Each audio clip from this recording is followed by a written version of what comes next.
Good morning, good afternoon, good evening friends. कैसे हैं आप? आई होप बहुत ही अच्छे होंगे। सीए फाइनल इनडायरेक्ट टैक्स के इस फास्ट ट्रैक बैच के अंदर आपका बहुत बहुत स्वागत है। फास्ट ट्रैक जैसा कि नाम से प्रतीत होता है, हम इसमें तमाम कॉन्सेप्ट्स को फास्ट फॉरवर्ड मोड पर चलाएंगे। तो इसके लिए आपको पहले जीएसटी की या ये बोलूं इनडायरेक्ट टैक्स की नॉलेज होना जरूरी है, तभी आप मेरे साथ में चल पाएंगे। प्रेम से बोलेंगे राधे राधे। शुरुआत में कुछ छोटी मोटी बातों को डिस्कस करने के बाद हम अपनी मेन मुद्दे की बात पर आ जाएंगे। इस बैच के अंदर हमारा टारगेट होगा कि हम अपना एक सेकंड भी व्यर्थ ना करें, पूरी फोकस और पूरी अटेंशन के साथ में हम बातों को आपसे डिस्कस करके चलें। स्टार्ट करें? यस, आ जाओ। यहां पर मेरे दोस्त सीए फाइनल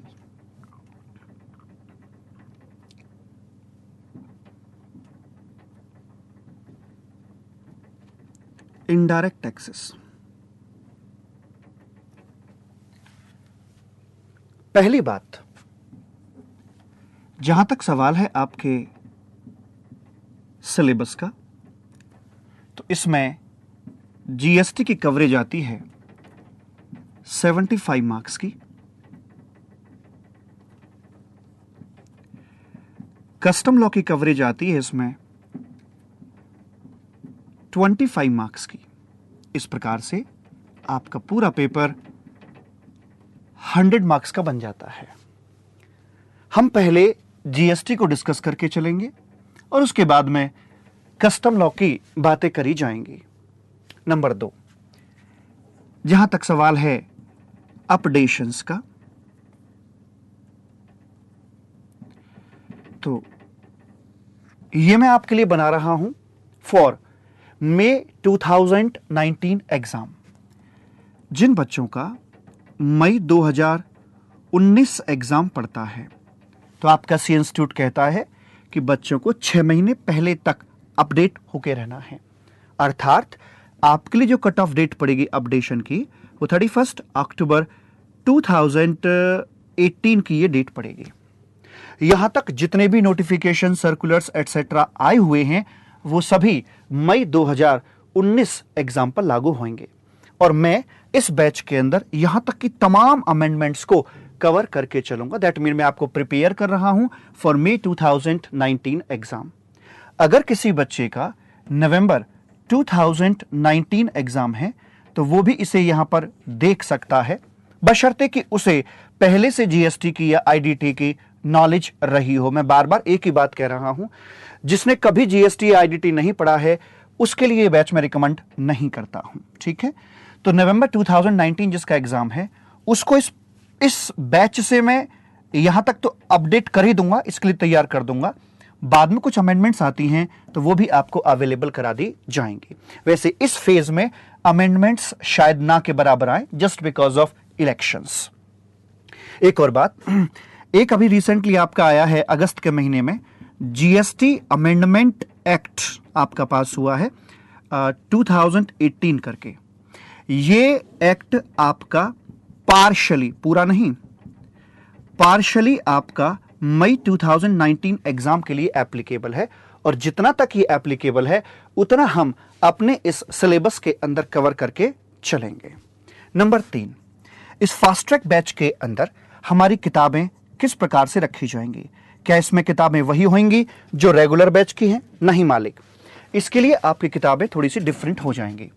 यहां पर मैं आपको दूंगा एक समरी बुक, जो वैसे नॉर्मली हम 3 मॉड्यूल्स रेगुलर बैच में देते हैं, लेकिन 3 का एक बनाकर मैं आपको यहां पर दूंगा। इसके साथ साथ क्वेश्चन आंसर की प्रैक्टिस करने के लिए एक बुकलेट आपके पास में आएगी, जिसके अंदर थ्योरेटिकल क्वेश्चंस, न्यूमेरिकल क्वेश्चंस और हाँ, मल्टीपल चॉइस क्वेश्चंस की भरमार आपको यहां देखने के लिए मिलेगी। तो ये होगी आपकी मेन बुकलेट और ये होगी आपकी प्रैक्टिस। इसके साथ साथ 2 बड़े चार्ट भी मैं आपको यहां पर प्रोवाइड करा के चलूंगा। 2 बड़े चार्ट कुछ इस प्रकार से होंगे। एक तो आपका है ये वाला, इस चार्ट के अंदर 9 बॉक्सेस बने हुए हैं, मैं आपको दिखाऊंगा आगे चलकर। और इन 9 बॉक्सेस के अंदर हमने बाबू पूरे के पूरे जीएसटी को बांधने का प्रयास किया है, उसका एक प्रकार से हेलीकॉप्टर व्यू बनाकर यहां पर दिया है। दूसरा जो चार्ट होगा, दरअसल बच्चा जो अपील, डिमांड, पेनल्टी एटसेट्रा, ये जो चैप्टर्स होते हैं ना, इनमें थोड़ा सा बोर हो जाता है, तो उसी को ध्यान में रखते हुए आपको बोरियत ना हो, कम समय में सभी चैप्टर्स को आप कवर कर पाएं, जिसके लिए मैं आपको ये वाला चार्ट यहां पर देकर चलूंगा, जिसमें पूरा सिस्टमैटिक तरीके से लिंकेज्ड वाइज यहां पर आपके सारे चैप्टर्स जो प्रोसीजरल एस्पेक्ट वाले हैं, या ये कहूं कि डिपार्टमेंट की तरफ से जो एडमिनिस्ट्रेटिव प्रोसेस होती हैं, वो सारी की सारी इस डायग्राम के अंदर मौजूद हैं। ठीक है मालिक, ये तो रही हमारी मोटी मोटी कुछ 3 बातें। फिर भी आपको और छोटी मोटी बातों की जानकारी चाहिए तो 9810012161 इस पर मैं आपका इंतजार करूंगा। चलें आगे। चलिए आगे चर्चा को बढ़ाने से पहले दोस्त, मैं आपको बता दूं कि हम किस तरह से इस पूरी कहानी को, पूरी जर्नी को आगे तक लेकर जाएंगे। सबसे पहले हम यहां पर आपसे बात करेंगे पहले फेज के अंदर। ध्यान से सुनिएगा, पहले फेज के अंदर मैं आपसे कुछ बेसिक चीजें डिस्कस करके चलूंगा, जिसमें कि मैं ये भी बताऊंगा आपको इंक्लूडिंग कि why GST and what is GST, why GST and what is GST, इसका भी डिस्कशन यहां पर किया जाएगा। दूसरे फेज के अंदर जब मैं आऊंगा आपके साथ में, तो यहां पर हम लोग एक हेलीकॉप्टर व्यू लेकर चलेंगे ऑफ जीएसटी का। जो मेरा पहला डायग्राम मैंने आपको दिखाया था, कंपैरेटिवली जो छोटा था, उसके माध्यम से पूरा जीएसटी किस प्रकार से बना हुआ है, उसका मैप क्या है, उसका स्ट्रक्चर क्या है, उसकी गलियों में ऊपर से दिखेंगे ऐसे करके। ठीक है जी, जिससे कि हमारी पकड़ उसके ऊपर मजबूत बने। उसके बाद में नंबर 3 पर आकर हम जमीन पर आएंगे और बुक्स से अपना 1 बाय 1 हर एक चैप्टर को डिस्कस करके चलेंगे। ठीक है जी, तो इस प्रकार से हमारी बातें हो पाएंगी। तो आज पहले लेक्चर के अंदर मैं आपको यह कराऊंगा, और helicopter view I think half हम आज कर पाएंगे। आई थिंक सो कि आधा व्यू आज हम ले पाएं, बाकी का आधा व्यू अगले लेक्चर में होगा, और अगले लेक्चर से हम किताब अपनी उठा लेंगे। ये हमारी यहां तक की बातें हो जाती हैं। ठीक है जी, उसके बाद में प्रभु जी आइए, यहां पर हमारा सबसे बड़ा जो टारगेट वो ये कि समय की वेस्टेज नहीं होने दूंगा मैं आपके लिए। आगे चलते हैं, बिल्कुल टू द पॉइंट मुद्दे की बात पर बाबू आ जाते हैं। इसे मैं यहां से हटा देता हूं।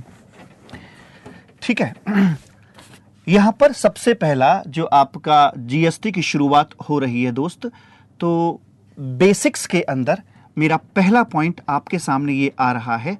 अच्छा, इस बैच के अंदर मैं जो भी बात बोलूंगा, जो भी लाइनें बोलूंगा, वो आपकी बिल्कुल रेलिवेंट होगी एग्जाम के लिए। ठीक है जी, तो इसलिए बड़े ध्यान से और केयरफुली आप मेरी बातों को सुनेंगे। दूसरी बात, यहां बोर्ड से आपको नोट करने की जरूरत नहीं है। जो बुक आपको दी जाएगी, उस बुक के अंदर ये सारा कंटेंट मौजूद होगा। आइए, तो यहां पर सबसे पहली बात करी जाती है, मार्क दूसरा देना, सबसे पहली बात करी जाती है साहब की टैक्स क्या होता है। टैक्स क्या होता है, तो सिंपल सा इसका आंसर निकल के आता है, टैक्स मतलब कि कंपल्सरी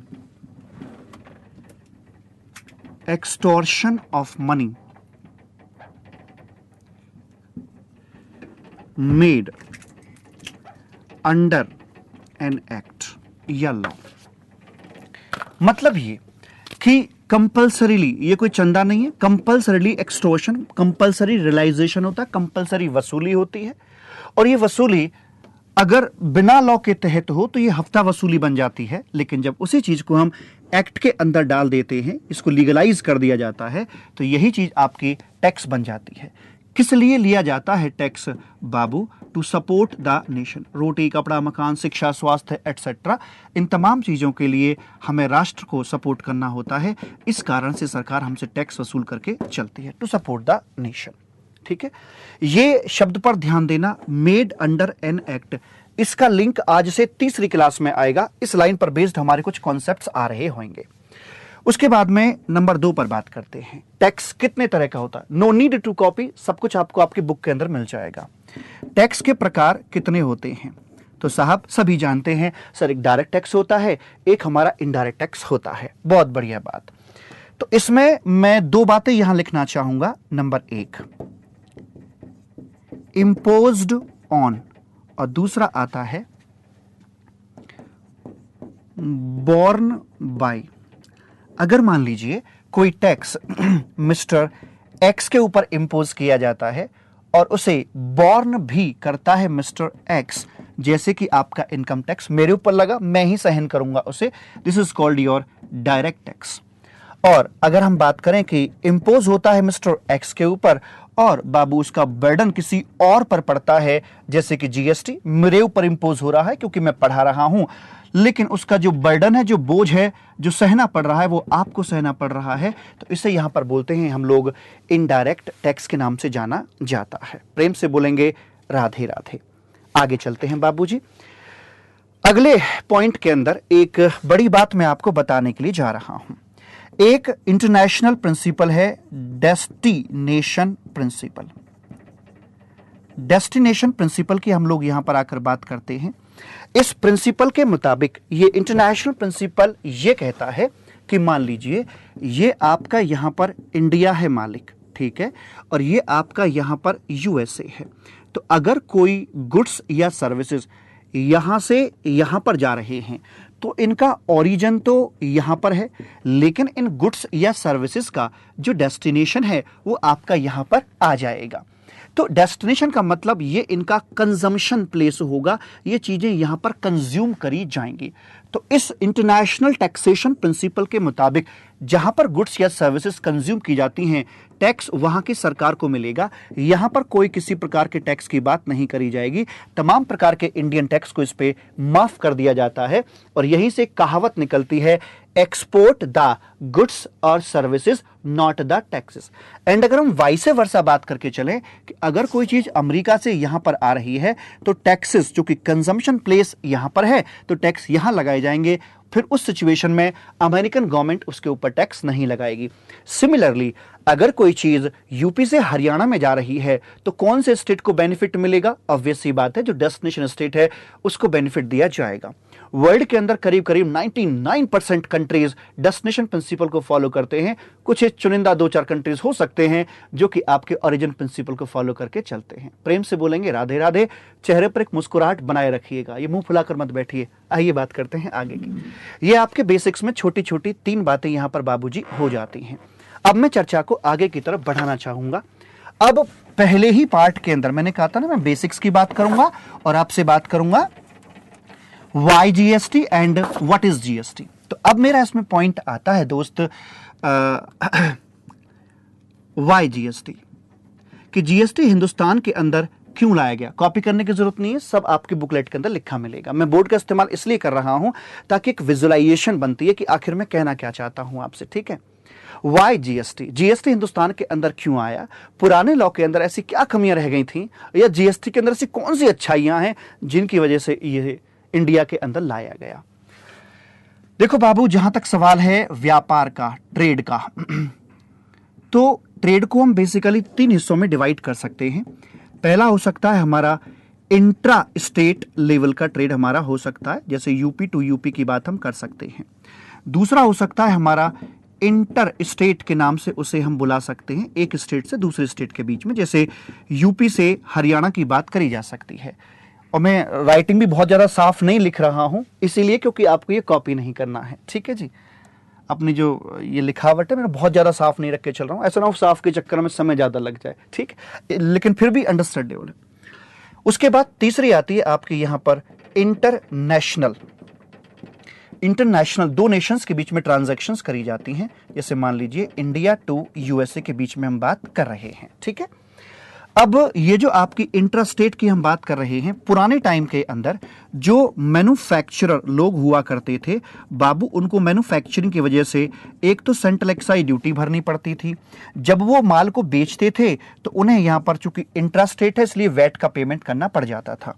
जो ट्रेडर लोग हुआ करते थे उनको साहब यहां पर देना होता था, वैट की बात करी जाती थी। क्या आपको पता होगा कि मान लीजिए अगर मेरे प्रोडक्ट की वैल्यू यहां पर निकल के आ रही है 100 रुपीज, 10 रुपए की ये लगती है, 110 रुपए हो जाते हैं, तो वैट जो लगता था मान लो 4% से है तो ये 110 की फिगर पे लगा करता था। 4.4 की बात हम किया करते थे, 114.40 पैसे की बात होगी। क्या इससे कास्केडिंग इफेक्ट निकल के आया करता था? यस, कास्केडिंग का मतलब होता है टैक्स ऑन टैक्स। टैक्स के ऊपर जब टैक्स लगता है कास्केडिंग इफेक्ट बनता है।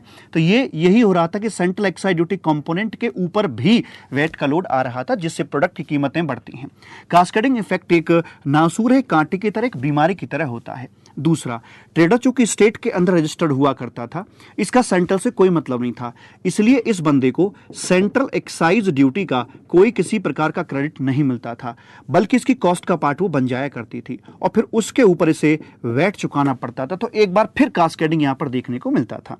अगर हम सर्विस प्रोवाइडर की बात करके चलते हैं दोस्त, तो यहां पर उसकी वैल्यू आ जाया करती थी, सेंट्रल लेवल का टैक्स हुआ करता था और यहां पर हम लोग सर्विस टैक्स की अपनी बात कर लिया करते थे और इस सर्विस टैक्स अपना लग जाया करता था। ठीक है, ऐसे ही इंटरस्टेट के अंदर सारी बातें आएंगी, बस जो वैट है अपना, वैट को हम लोग सीएसटी से रिप्लेस कर देते हैं। करके बताऊं, अगर मैन्युफैक्चरर है तो सेंट्रल एक्साइज ड्यूटी और साथ में सीएसटी। आप जानते हैं सीएसटी का कोई किसी प्रकार का क्रेडिट नहीं मिलता था। दूसरा, आप ये भी जानते हैं कि हमारा सीएसटी ओरिजिन प्रिंसिपल को फॉलो किया करता था, ना कि डेस्टिनेशन को। अर्थात अगर माल यूपी से हरियाणा की तरफ जा रहा है तो यहां पर जो रेवेन्यू मिलता था वो यूपी सरकार को मिलता था। इसकी अपनी कुछ समस्याएं थी इस कारण से। उसके बाद में जहां तक सवाल है ट्रेडर का, तो ट्रेडर को भी बेचारे को सीएसटी अपना चुकाना पड़ता था। जब यूपी सरकार को सीएसटी का पैसा मिल जाया करता था तो ऑटोमेटिक सी बात है हरियाणा सरकार को इसका सीएसटी का क्रेडिट नहीं मिलता था। इसलिए बोलते थे कि सीएसटी का क्रेडिट बायर को अवेलेबल नहीं होता है, just because of origin principle. Right? Yes sir, यहां तक बात हो जाती है। और जब इसका क्रेडिट नहीं मिलेगा, यदा यदा ही धर्मस्य, जब जब किसी टैक्स का क्रेडिट अवेलेबल नहीं होगा ना, तब तब वहां पर बाबू कास्केडिंग इफेक्ट आपका निकल कर आ जाता है। तो यहां भी कास्केडिंग दिखता था, यहां भी कास्केडिंग की बात करी जाएगी। और अगर आप सर्विस प्रोवाइडर हैं तो चाहे इंट्रा करो या इंटर करो, दोनों में कोई किसी प्रकार का बदलाव नहीं था। यहां भी सर्विस टैक्स अपना लगाया जाता था, क्योंकि सेंट्रल लेवल का अगर टैक्स है तो उसमें स्टेट की बाउंड्रीज आपकी नहीं आती है। सारा चित्र आपको बुक में लिखा हुआ मिल जाएगा। इंटरनेशनल के अंदर अगर हम इंपोर्ट करते हैं साहब तो हमें इंपोर्ट ड्यूटी चुकानी होती है, और अगर हम एक्सपोर्ट की बात करते हैं तो कुछ चुनिंदा आर्टिकल्स पे, चूंकि एक्सपोर्ट पर वैसे गुड्स टैक्स नहीं होते हैं लेकिन फिर भी इसके एक्सेप्शन हैं, कुछ चुनिंदा आर्टिकल्स के ऊपर हमें एक्सपोर्ट ड्यूटी का पेमेंट करना पड़ जाता है। 5-6 आर्टिकल हैं जो एक्सपोर्ट ड्यूटी के दायरे में आपके आते हैं।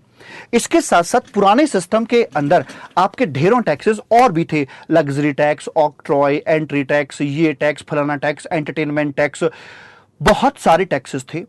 उनमें से 17 तरह के टैक्सेस को सरकार ने खत्म करके, सबस्यूम्ड करके एक टैक्स ले आए, जीएसटी। क्योंकि इतने सारे टैक्सेस, इतने सारे लॉ, अलग अलग रजिस्ट्रेशन, अलग अलग बुक्स ऑफ अकाउंट, अलग अलग शोकोज नोटिस, अलग अलग इनवॉइसिंग, ईच एंड एवरीथिंग अलग अलग, अलग अलग एग्जम्पशन, अलग अलग वैल्यूएशन, सारी चीज अलग अलग हो रही थी। रायता सा फैला पड़ा हुआ था। ऐसे लग रहा था जैसे एसएससी के मुंह पर कोई दनादन तमाचे बजा रहा है, भूत बना रखा था उसका।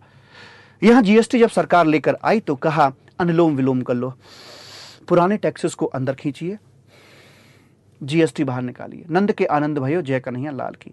और पुराने टैक्स के अंदर बहुत सारी दिक्कतें थी। डबल टैक्सेशन यहां पर हुआ करता था मालिक, मल्टीपल टैक्सेस थे, मल्टीपल प्रोसीजर थे। उन तमाम चीजों से निजात देकर भारत सरकार ने यहां आपके लिए जीएसटी लॉन्च किया। अगली स्लाइड के अंदर मैं आपको बताने जा रहा हूं कि जीएसटी आने पर जब इतनी समस्याएं थी तो जीएसटी आने पर क्या बदलाव मुख्य रूप से देखने को मिले। तो अब मैं आपके सामने एक टेबल यहां बनाऊंगा, बुक में आपको मिल जाएगी टेबल। ये टेबल कुछ इस प्रकार से है बाबू, जैसे कि हम बात करते हैं प्री जीएसटी और पोस्ट जीएसटी क्या क्या बदलाव देखने में आए। पहली बात यहां पर साहब जो हम बात करके चलते हैं मल्टीपल टैक्सेस की। मल्टीपल टैक्सेस, लगभग 17 तरह के टैक्सेस थे जिनको सबस्यूम्ड करके भारत सरकार ने एक टैक्स ले आए, one GST, one nation one tax की बात इन्होंने यहां पे कर दी है। मल्टीपल टैक्स होने के कारण यहां पर भूत बना पड़ा था, मल्टीपल लॉ आपके बने हुए थे। मल्टीपल लॉ से सरकार ने यहां पर एक लॉ बना दिया, वो भी जीएसटी लॉ आपका एक यहां पे बना दिया। पुराने टाइम के अंदर हर एक एक्ट के अंदर अपनी अपनी टैक्सेबल इवेंट हुआ करती थी, जैसे मैन्युफैक्चरिंग के लिए मतलब आई मीन टू से सेंट्रल एक्साइज ड्यूटी के लिए, मैन्युफैक्चरिंग, वैट के लिए सेल का होना, लाइक दैट, ऐसे बहुत सारी थी। तो जितनी भी आपकी मल्टीपल टैक्सेबल इवेंट हुआ करती थी, भारत सरकार ने उन तमाम टैक्सेबल इवेंट को एक वर्ड के अंदर आकर तब्दील कर दिया, जिसे नाम दिया गया सप्लाई का। तो इस प्रकार के चेंजेस किए गए। पुराने टाइम में जो एसएससी था उसको नाम दिए जाते थे manufacturer, trader, service provider etcetera. कहा कि अब सब खत्म, यहां पर आकर इनको बोला जाएगा टैक्सेबल पर्सन के नाम से बुलाकर चलेंगे। पुराने नाम सारे के सारे खत्म हो गए। अब चाहे टैक्सेबल पर्सन के रूप में कुछ इस प्रकार से बात निकल के आएगी कि जो सप्लाई कर रहा है वो सप्लायर और जो रिसीव कर रहा है वो रेसिपिएंट। अब चाहे आप गुड्स की सप्लाई कर रहे हो, चाहे आप सर्विस की सप्लाई कर रहे हो, मैं सर्विस की सप्लाई आपको कर रहा हूं, I am the supplier and you are the recipient. अब कोई मैन्युफैक्चरर नहीं, कोई ट्रेडर नहीं, कोई कुछ नहीं, सिर्फ सप्लायर वर्ड का इस्तेमाल यहां पर किया जाएगा। इन बदलावों के साथ साथ एक और बदलाव किया गया यहां पर बाबू। पहले जैसे हुआ करते थे आपका इंट्रास्टेट, दूसरा हुआ करता था आपका इंटरस्टेट, और तीसरा हुआ करता था आपका यहां पर आकर इंटरनेशनल की हम बात किया करते थे। अब जीएसटी आने पर क्या हो गया, जो इंट्रा स्टेट था आपका वो इंट्रा स्टेट ही रहा, जो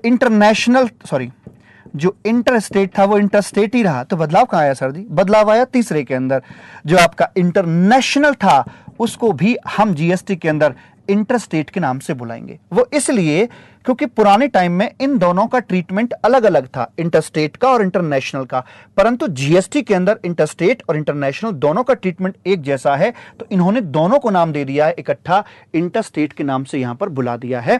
प्रेम से बोलेंगे राधे राधे। चलें आगे। यस मालिक। तो इस प्रकार से ये भारी भरकम बदलाव हमें यहां पर देखने के लिए मिले जीएसटी आने के बाद में प्रभु जी।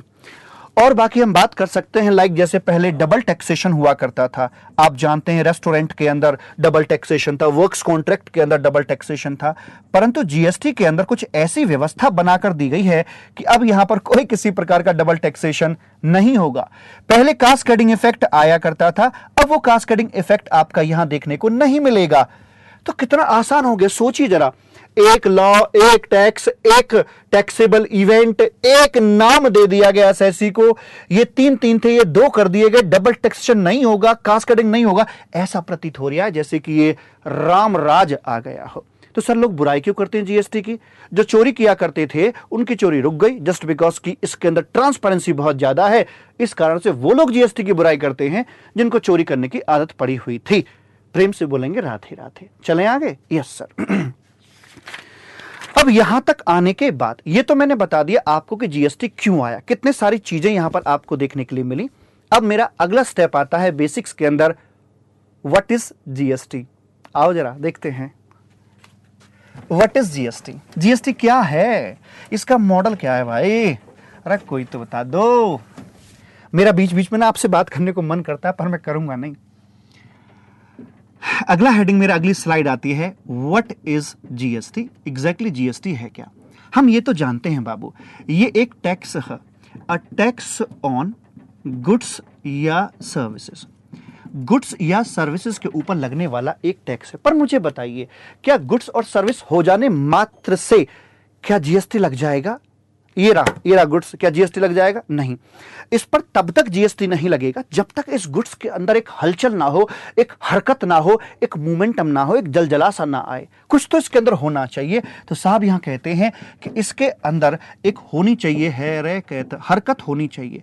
इसी हरकत को कवि ने, कवि मतलब लॉ मेकर, आगे से ध्यान रखना, इस हरकत को कवियों ने नाम दे दिया सप्लाई का। मतलब this is the taxable event to levy GST. जी हां, इसको नाम दिया गया है यहां पर सप्लाई का। सप्लाई नाम दे दिया गया।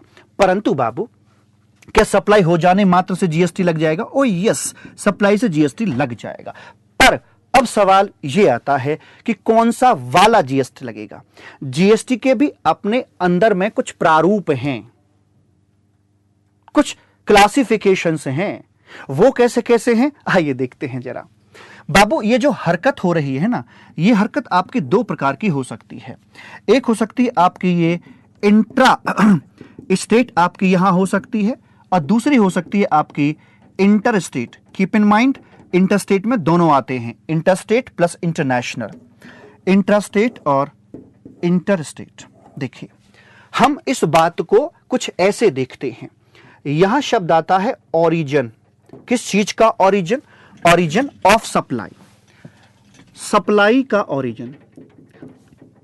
यहां आता है सप्लाई का ओरिजिन, और यहां आता है बाबू सप्लाई का डेस्टिनेशन। तो कीमती वर्ड है आपके लिए ओरिजिन एंड डेस्टिनेशन।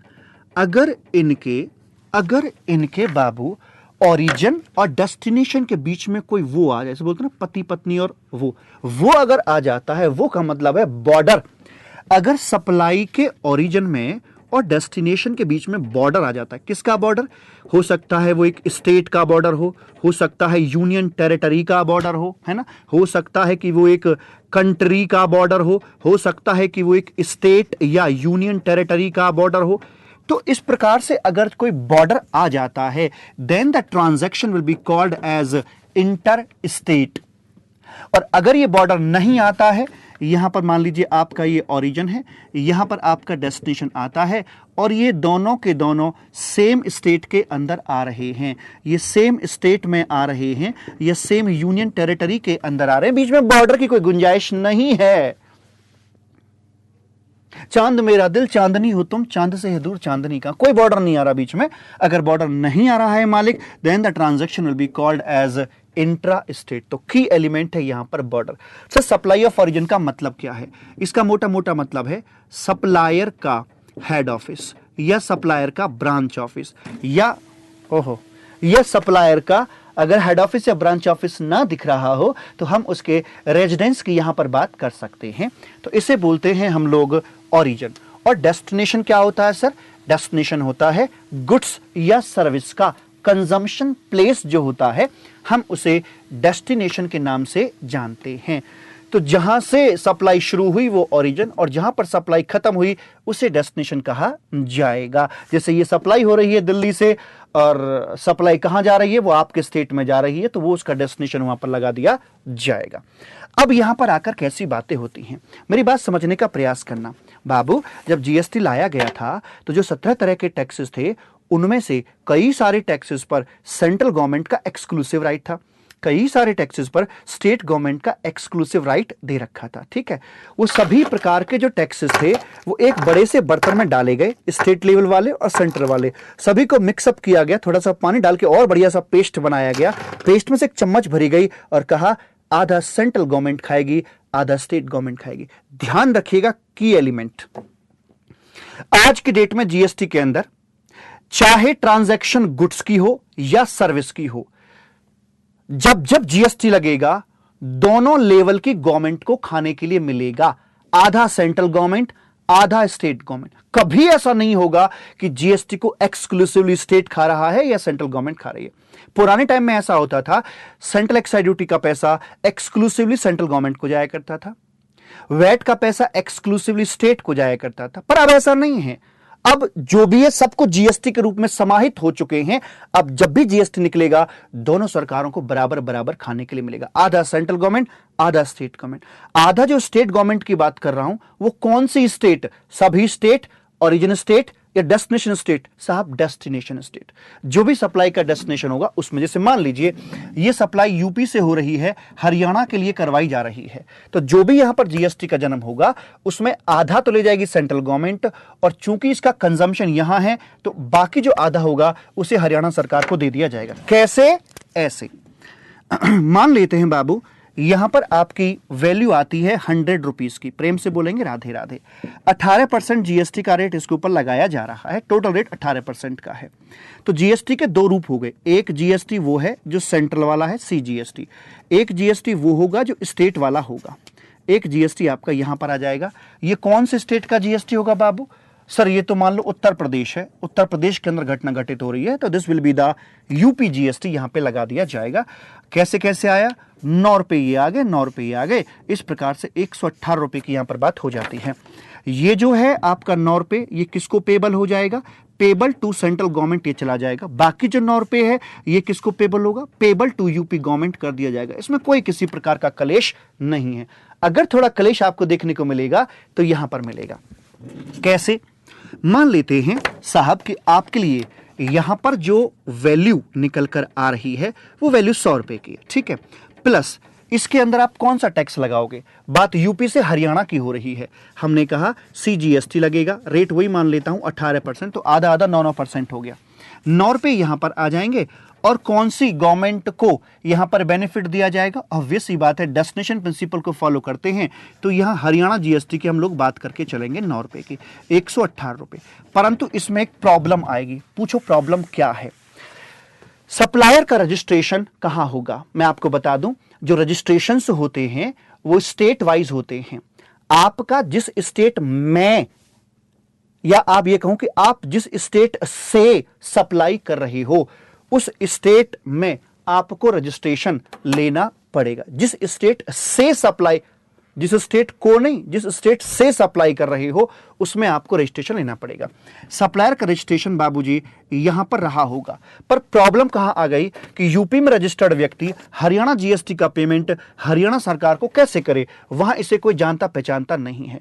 तो इस बात का एक सोल्यूशन निकाला गया कि ये काम करो, ये जो दोनों टैक्सेस है ना, इन दोनों टैक्सेस को एक लिफाफे में बंद कर दो। ये रहा CGST, ये रहा आपका IGST। एक रफ पेपर में निकालता हूं। एक रफ पेपर यहां से निकालने के बाद में हमने इन दोनों टैक्सेस को, जिसमें CGST और हरियाणा GST को, इसमें लपेट दिया, इंटीग्रेट कर दिया, बांध दिया, जोड़ दिया और इसके ऊपर लिख दिया हमने, हाँ जी, इसके ऊपर हमने लिख दिया IGST, इंटीग्रेटेड GST यहां पर हमने लिख दिया है।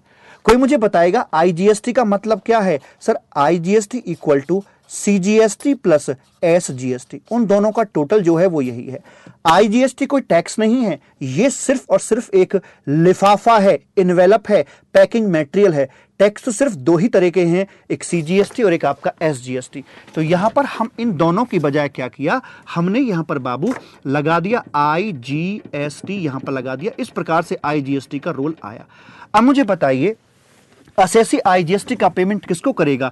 इसका पेमेंट कर दिया जाएगा 18 रुपए का पेमेंट टू सेंट्रल गवर्नमेंट कर देगा। और ये तो अपने काम से 69 हो गया कि साहब मेरा काम तो हो गया खत्म। क्या सेंट्रल गवर्नमेंट पूरा पैसा खा लेगी? नहीं बाबूजी, ये सारा पैसा सेंट्रल गवर्नमेंट का नहीं है। इसमें से आधा CGST है और आधा हरियाणा GST है। तो सेंट्रल गवर्नमेंट क्या करेगी, जो 50% था यानी कि 9 रुपए, वो तो अपने पास में रिटेन कर लेगी और बाकी 50% जो 9 रुपए थे उसको साहब यहां पर दे दिया जाएगा central government to Haryana government, इसको पास ऑन कर दिया जाएगा, उसको दे दिया जाएगा। इस प्रकार से ये बात यहां पर रखी जाएगी। तो मैं ये कंक्लूड कर सकता हूं कि IGST कोई टैक्स नहीं है, बल्कि it's just a packing material. चलें आगे। यस, यहां तक हमारी बात हो जाती है प्रभु।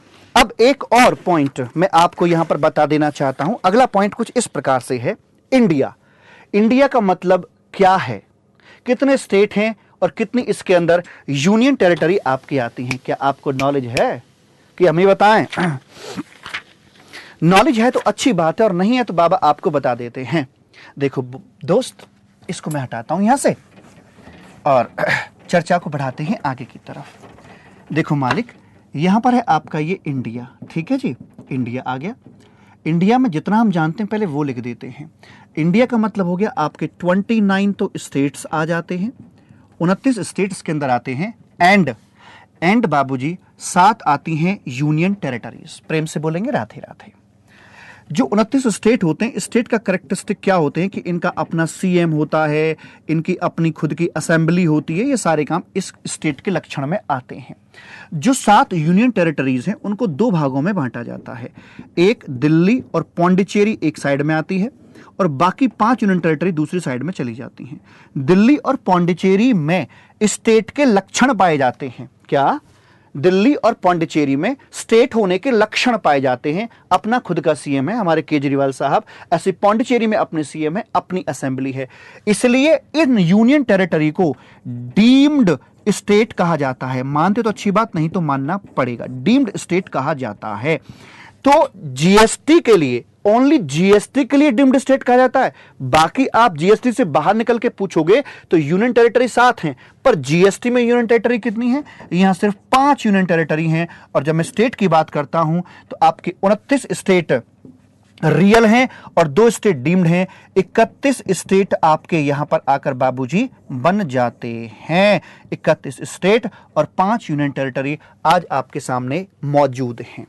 अब मैं आपसे एक बात यहां पर और पूछना चाहता हूं और वो बात कुछ इस प्रकार से है। कैसे? अब देखो, मान लीजिए अगर एक ट्रांजैक्शन होती है, मान लो अंडमान एक यूनियन टेरिटरी है। एक काम करता हूं ना, चलो ठीक है, अंडमान से अंडमान के अंदर एक ट्रांजैक्शन करी जाती है, यूटी से यूटी के बीच में ट्रांजैक्शन करी जाती है, ठीक है जी। तो बताइए इस पर कौन सा टैक्स लगाया जाएगा? यूनियन टेरिटरीज को केंद्र सरकार अपना एडमिनिस्ट्रेट करती है। हमारे भारत के राष्ट्रपति एक एडमिनिस्ट्रेटर अपॉइंट करते हैं यूनियन टेरिटरीज के लिए। अगर यहां पर कोई ट्रांजैक्शन होती जिसकी वैल्यू मान लेते हैं 100 रुपए की आ रही है, तो इस पर लगाया जाएगा आपका सीजीएसटी लाइक 9 रुपए का। और क्या लगेगा? SGST? No no no no, SGST नहीं लगेगा बिकॉज ये स्टेट नहीं है। क्या लगेगा? UT GST. तो यहां पे लगाया जाता है बाबूजी यूटी जीएसटी लगाया जाएगा। 9 रुपए का वो आ जाएगा, 118 रुपए हो जाएंगे। जो सीजीएसटी है आपका, ये चला जाएगा सेंट्रल गवर्नमेंट के पास में। यूटी जीएसटी किसके पास में? यूटी के पास में जाएगा? नो, चूंकि इसे केंद्र सरकार एडमिनिस्ट्रेट करती है इसलिए ये पैसा भी सेंट्रल गवर्नमेंट के पास में जाएगा, परंतु उनकी डिफरेंट पॉकेट में इसको रखवा दिया जाएगा कि भाई ये यूटी का पैसा है, इसका इस्तेमाल वहीं पर किया जाना है। कितना समझ में आपको आया? उसकी प्रैक्टिस के लिए मैं आपको एक डायग्राम यहां पर ड्रॉ करवाता हूं, जरा बता दीजिएगा आपको क्या समझ में आया है। डायग्राम कुछ इस प्रकार से होगा मालिक। क्या कि देखो, यहां है महाराष्ट्र, ये महाराष्ट्र है। एक टेस्ट में आपका यही हाथ के हाथ ले रहा हूं जी। यहां पर आपका महाराष्ट्र आ जाता है। एक ट्रांजैक्शन महाराष्ट्र से महाराष्ट्र के बीच में करी जाती है। पहली ट्रांजैक्शन गुड्स की है, मान लीजिए महाराष्ट्र से महाराष्ट्र के बीच में करी जाती है। फिर इसे ले जाया जाता है हरियाणा के लिए, बहुत घुमाया जाता है इस गुड्स को। फिर इसे हरियाणा लेकर जाते हैं। हरियाणा से फिर इसको अंडमान लिया जाता है, इसको लेकर जाते हैं अंडमान लेकर जाते हैं। अंडमान पहुंच गया जी। अंडमान पहुंचने के बाद फिर इसे अगेन अंडमान में ही बेचा जाता है। ये फिर अंडमान की बात करने लग गया बाबूजी, फिर अंडमान की बात कर दी इसने। अंडमान आने के बाद फिर इसे दमन ले जाया जाता है। दमन भी आपकी यूनियन टेरिटरी है। इसे लेकर आते हैं हम साहब, दमन में लेकर आ गए हैं, ठीक है जी, दमन में लेकर आ गए। दमन से इसको यूपी लाया जाता है। वाह वाह वाह वाह, क्या बात है। यूपी लाया जाता है और यूपी लाने के बाद फिर इसे वापस यूएसए भेज दिया जाता है। वाह वाह वाह वाह, खूब चक्कर मार रहा है बेटा। यूएसए ले जाया जाता है, फिर यूएसए से वापस इसे महाराष्ट्र लाया जाता है। क्या आप मुझे बता सकते हैं कि यहां पर ट्रांजैक्शन इंटर है, इंट्रा है तो कौन सा टैक्स लगेगा और वो किसको पेबल होगा? क्या आप मुझे बता सकते हैं? चलिए मेरे साथ साथ बताइए। पहली ट्रांजैक्शन, क्या ओरिजिन ये रहा, डेस्टिनेशन ये रहा, क्या बीच में बॉर्डर है? नो वे, कोई बॉर्डर नहीं है। तो ट्रांजैक्शन कही जाएगी आपकी इंट्रा। इंट्रा होने के नाते यहां पर लगेगा सीजीएसटी प्लस महाराष्ट्र का जीएसटी लगा दिया जाएगा। जो सीजीएसटी है ये चला जाएगा बाबू आपका सेंट्रल गवर्नमेंट को और महाराष्ट्र जीएसटी चला जाएगा महाराष्ट्र गवर्नमेंट को चला जाएगा। महाराष्ट्र से हरियाणा के लिए बात करी जाती है तो ओरिजिन ये रहा, डेस्टिनेशन ये रहा, बीच में बॉर्डर आ जाता है स्टेट का, इसलिए ट्रांजैक्शन को इंटर बोला जाएगा, इंटर स्टेट ट्रांजैक्शन को बोला जाएगा। इंटरस्टेट होने के नाते इसमें आईजीएसटी की बात हो जाएंगी। आईजीएसटी जो है वो आपका पेबल हो जाता है टू सेंट्रल गवर्नमेंट और सेंट्रल गवर्नमेंट फिर इसकी शेयरिंग करेगी। 50% तो अपने पास में ही रख के चलेगी और बाकी 50% किसको देगी? फटाफट जवाब दीजिए, अरे बोल दो। बाकी सर जी डेस्टिनेशन प्रिंसिपल फॉलो करते हैं तो डेस्टिनेशन स्टेट को यानी कि हरियाणा सरकार को सेंट्रल गवर्नमेंट आगे इतना पैसा ट्रांसफर कर देगी। फिर हरियाणा से अंडमान की बात होती है। ओरिजिन ये रहा, डेस्टिनेशन ये रहा, ये स्टेट है, ये यूनियन टेरिटरी है, बीच में बॉर्डर आ जाता है। बीच में अगर बॉर्डर आ जाता है तो अगेन फिर यहां पर इंटर की बात होगी। इंटर स्टेट की बात करी जा रही है। इंटरस्टेट है तो यहां पर फिर से आईजीएसटी की बात करी जाएगी। आईजीएसटी सेंट्रल गवर्नमेंट को चला जाएगा और सेंट्रल गवर्नमेंट को ये पेबल हो जाएगा और फिर सेंट्रल गवर्नमेंट क्या करेगी? आधा अपने पास में रिटेन करके चलेगी और बाकी आधा क्या करेगी? बाकी आधे पर अधिकार किसका है? अंडमान का। और अंडमान को कौन मैनेज कर रहा है? Central government. तो ये पैसा भी सेंट्रल गवर्नमेंट ही रिटेन करके चलेगी, लेकिन अपनी डिफरेंट पॉकेट के अंदर इसको रखवाया जाएगा। प्रेम से बोलेंगे राधे राधे, ठीक है। हाँ, उसके बाद मालिक अंडमान से अंडमान की बात कर रहे हैं तो क्या बीच में कोई बॉर्डर आ रहा है? नहीं, बॉर्डर नहीं आ रहा है जी। ओरिजिन ये रहा, डेस्टिनेशन ये रहा, ट्रांजैक्शन बन जाएगी इंट्रा, और इंट्रा होने के नाते इस पर सीजीएसटी की बात करके चलेंगे और यूटी जीएसटी की बात करी जाएगी। ये सेंट्रल गवर्नमेंट को चला जाएगा और ये भी ऑटोमेटिकली यूटी है तो सेंट्रल गवर्नमेंट को चला जाएगा, लेकिन सेंट्रल गवर्नमेंट इसको अपनी डिफरेंट पॉकेट के अंदर रख के चलती है। उसके बाद में अगर अंडमान से हम दमन की बात कर रहे हैं तो बीच में यूनियन टेरिटरी का बॉर्डर आ जाता है, ट्रांजैक्शन बन जाती है आपकी इंटरस्टेट कही जाएगी और इंटरस्टेट होने के नाते इस पर आईजीएसटी आपका लगा दिया जाएगा और आईजीएसटी जो होगा वो बाबूजी आपका पेबल हो जाएगा टू सेंट्रल गवर्नमेंट। और जो सेंट्रल गवर्नमेंट है इसमें से 50% तो अपने पास में रिटेन कर लेगी और बाकी 50% पर राइट किसका है? राइट है दमन का, लेकिन दमन भी तो सेंट्रल गवर्नमेंट के अंदर में आती है तो वो भी सेंट्रल गवर्नमेंट ही अपने पास में रख के चलेगी, लेकिन उसको डिफरेंट पॉकेट में रखवा दिया जाएगा। उसके बाद में दमन से यूपी की बात हो रही तो बीच में बॉर्डर आ जाता है, यहां फिर मालिक इंटरस्टेट की बात हो गई है, अगेन यहां पर आईजीएसटी की बात होगी और जो आईजीएसटी ऑटोमेटिकली पेबल होता है टू सेंट्रल गवर्नमेंट को और सेंट्रल गवर्नमेंट इसमें से 50% अपने पास में रखेगी और बाकी का 50% जल्दी बताओ। ऑब्वियस सी बात है डेस्टिनेशन स्टेट जो है उसको दे देगी, यूपी सरकार को वहां पर दे दिया जाएगा। यूपी से माल यूएसए, कुछ देर पहले बता रहा था export the goods not the taxes, यहां कोई किसी प्रकार के जीएसटी की बात नहीं होगी और अगर है हो चुकी है तो उसका रिफंड दे दिया जाएगा। चलें, और अगर हम यूएसए से, वैसे ट्रांजैक्शन इंटर थी, इंटर स्टेट, क्योंकि दो नेशंस के बीच में बॉर्डर आता है, फिर यूएसए से महाराष्ट्र आ जाता है, यहां बीच में इंटरनेशनल बॉर्डर आ जाता है, ट्रांजैक्शन को कहा जाएगा इंटरस्टेट। इंटरस्टेट होने के नाते इस पर हम आईजीएसटी की बात करके चलेंगे और जो हमारा आईजीएसटी होगा बाबूजी ऑटोमेटिकली यार 50% सेंट्रल गवर्नमेंट अपने पास में रख के चलेगी, बाकी 50% को महाराष्ट्र गवर्नमेंट को दे दिया जाएगा क्योंकि गुड्स का कंजम्पशन प्लेस वहां पर। आई होप आपको ये इंट्रा और इंटर का खेल पूर्ण रूप से समझ में आ गया होगा। रब प्रेम से बोलेंगे राधे राधे। चलें आगे। तो ये था आपका कुछ बेसिक बातें थी, what is GST and why GST में आपसे यहां पर डिस्कस कर चुका हूं। एक और छोटी सी बात मुझे आपसे यहां पर बाबू शेयर करनी है, बोल दें? समझ में तो आ रहा है? क्यों नहीं आएगा? आएगा ना आ रहा हो तो मुझे नंबर पे बता देना, जो भी बात हो, आ रहा हो ना आ रहा हो, नंबर मैंने आपको दे दिया, उस नंबर पर बता दीजिएगा 9810012161। This is my number. चलो मालिक, अब एक चर्चा मैं आपको और बताता हूं, यहां पर एक स्लाइड का हम लोग इस्तेमाल करने जा रहे हैं, ठीक है? नेक्स्ट स्लाइड, दैट मीन साहब देखो यहां पर होता है आपका सप्लायर।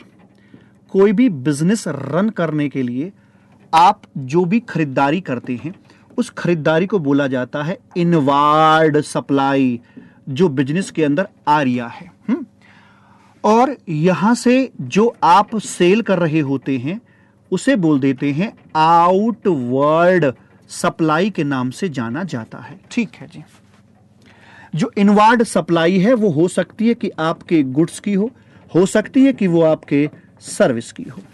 जो गुड्स की सप्लाई है उसे दो भागों में बांट देते हैं, एक को बोला जाता है इनपुट और दूसरे को बोला जाता है कैपिटल गुड्स के नाम से। और जो सर्विस आप बिजनेस पर्पस के लिए ले रहे हो इनको बोल देते हैं हम लोग इनपुट सर्विस के नाम से जाना जाता है, ठीक है जी। यस मालिक। अब ये जो गुड्स पर आपने टैक्स भरा, जो इनपुट पे जीएसटी भर के आए हो, इसे बोल देते हैं इनपुट टैक्स। जो जीएसटी भर के आए हैं ऐसे यहां पर उसे इनपुट टैक्स बोल देंगे, ऐसे इनपुट सर्विस पे जो आप भर के आए हो उसे जीएसटी को इनपुट टैक्स बोल देते हैं। और इसी का आपको मिल जाता है आईटीसी, यहां आपको आईटीसी मिल जाता है। आईटीसी किस किस का मिलता होगा? आईटीसी मिलता होगा ऑफ सीजीएसटी का मिलता होगा और आपको आईजीएसटी का मिलता होगा, है ना, और एसजीएसटी का आपको यहां पर अवेलेबल होता होगा। इसी प्रकार से जब आउटवर्ड सप्लाई करोगे तो ऑफ गुड्स की करके चलोगे या फिर आप सर्विस की करके चलोगे, और इन पर बनता है बाबू आपका आउटपुट। यहां बनेगा आपका आउटपुट टैक्स। और आउटपुट टैक्स किस फॉर्म में बनेगा? ऑब्वियस सी बात है, या तो सीजीएसटी के फॉर्म में बनेगा या फिर आईजीएसटी के फॉर्म में बनेगा या फिर आपका एसजीएसटी के फॉर्म में बना दिया जाएगा। अब देखते हैं कि जो आपका आईटीसी है, इनपुट टैक्स क्रेडिट है, आपकी आउटपुट टैक्स को पेमेंट करने के लिए कैसे इस्तेमाल किया जाता है। सवाल पूछ रहा हूं, जवाब देना। क्या सीजीएसटी का क्रेडिट अपने लिए इस्तेमाल हो सकता है? यस। अपने लिए नहीं होगा तो किसके लिए होगा? क्या आईजीएसटी का क्रेडिट अपने लिए इस्तेमाल हो सकता है? यस, अपने लिए हो सकता है। क्या एसजीएसटी अपने लिए हो सकता है? यस, अपने लिए हो सकता है। ठीक, अपने लिए तो हो जाएगा। ये था पहला फेज। दूसरे फेज में आइए, क्या सीजीएसटी आईजीएसटी के लिए इस्तेमाल हो सकता है? यस, क्योंकि आईजीएसटी कुछ और नहीं बल्कि इसमें दोनों कंपोनेंट होते हैं, सीजीएसटी का भी और एसजीएसटी का भी। क्या सीजीएसटी एसजीएसटी के लिए? नो वे, सरकारें बदल गई, एक सेंटर एक स्टेट है। नेक्स्ट आइए, आईजीएसटी अपने के लिए हो गया, क्या सीजीएसटी के लिए इस्तेमाल हो सकता है? यस, क्योंकि इसमें दोनों के कैरेक्टरिस्टिक होते हैं। क्या इसके लिए हो सकता है? यस, क्योंकि इसमें एसजीएसटी सीजीएसटी ही होता है, यानी तीनों के लिए हो सकता है। एसजीएसटी अपने के लिए हो गया, क्या आईजीएसटी के लिए हो सकता है? यस, क्योंकि आईजीएसटी में एसजीएसटी शामिल होता है, क्योंकि हम जानते हैं IGST is nothing but sum total of CGST plus SGST. SGST नहीं होगा, सामने स्टेट नहीं होगा तो यूटीजीएसटी आ जाएगा, तो ऐसे तो बनेगा ना, सीजीएसटी प्लस एसजीएसटी या UTGST as the case may be. तो इस प्रकार से आपकी बात यहां पर करी जाती है। क्या एसजीएसटी सीजीएसटी के लिए? बिल्कुल भी इस्तेमाल नहीं हो सकता है मालिक। सिमिलरली जो ट्रीटमेंट एसजीएसटी का है वही ट्रीटमेंट बाबूजी यहां यूटीजीएसटी के लिए हम दे सकते हैं, यानी कि यूटीजीएसटी क्या अपने के लिए इस्तेमाल हो सकता है? यस, हो सकता है। क्या यूटीजीएसटी आईजीएसटी के लिए इस्तेमाल हो सकता है? हाँ, हो सकता है, because IGST is nothing but IGST इस प्रकार से यहां पर रखा जाता है। क्या यूटीजीएसटी सीजीएसटी के लिए? No, never. तो अगर मैं शॉर्ट में बोलूं एक एक को पकड़कर, CGST first to be utilised for the payment of CGST and second to be utilised for the payment of IGST. IGST first to be utilised for the payment of IGST, second to be utilised for the payment of CGST and third to be utilised for the payment of SGST. And SGST first to be utilized for the payment of SGST and second to be utilized for the payment of IGST. And similarly, UTGST first to be utilized for the payment of UTGST and second to be utilized for the payment of IGST. प्रेम से बोलेंगे राधे राधे। आ जाओ यहां पर आकर बाबूजी, अगर मैं इस बात को और सिंप्लीफाई करना चाहूं तो देखो कितना आसान है। CIS central GST, IGST, SGST, ऐसे ये हैं। तो ऐसे ऐसे ऐसे ऐसे ऐसे ऐसे ऐसे लीजिए बाबू, काम तैयार यहां पर हो गया है। This is the manner of utilisation. तो यहां पर हम बात कर रहे थे आपसे, क्रेडिट कॉन्सेप्ट की बात कर रहे थे कि इस प्रकार से आपका यहां पर रखवाया जाता है। मैं न्यूमेरिकल क्वेश्चंस भी कराऊंगा आपको, जब हम रेलिवेंट चैप्टर में आएंगे तो वहां पर न्यूमेरिकल क्वेश्चंस भी आपसे डिस्कस करके चलेंगे। चलें आगे? Yes sir. तो हमारी यहां तक की बात तो हो चुकी है। हमारा जो पहला फेज था, मैंने डिस्कशन 3 हिस्सों में बांटा है। पहला basics and what is GST, why GST, ये मेरा पूरा हो चुका है। Now I am going to discuss helicopter view. ये रहा मेरा चार्ट साहब यहां पर आकर, और इस चार्ट को हम आपके साथ डिस्कस करने जा रहे हैं। हेलीकॉप्टर में बैठकर देखेंगे कितनी बाढ़ आई हुई है, क्या जायजा है, कैसा दिखता है ऊपर से हमारा जीएसटी, और फिर जमीन पर उतरकर एक एक गली और गलियारों में वहां घूम घूम कर हम आएंगे। ठीक है, चलो। तो पहले इसके बारे में थोड़ा सा बता दूं, इसे रीड करने से पहले, कि ये किस प्रकार से वर्क करेगा, ये नक्शा कैसा है। आओ साहब, तो बेसिकली अब मैं हेलीकॉप्टर व्यू आपका शुरू करने के लिए जा रहा हूं, और ये हेलीकॉप्टर व्यू खत्म करने के बाद मैं आपके लिए बुक उठाऊंगा, और जब बुक उठ रही होगी तो उस समय पूरा जीएसटी का फ्रेमवर्क, उसका ढांचा आपके दिमाग में होगा, तो हम फटाफट से यूं यूं बातों को समझ पाएंगे। आइए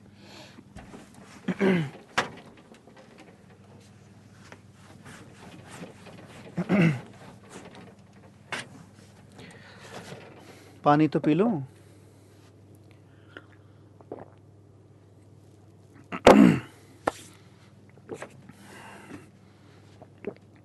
एक पाइप डाल के रखनी चाहिए मुझे यहाँ पे, उससे भी समय बचेगा, नहीं कि 2-4 से पोई सोई ले लिए, बार बार गिलास तक जाना पड़ रहा है।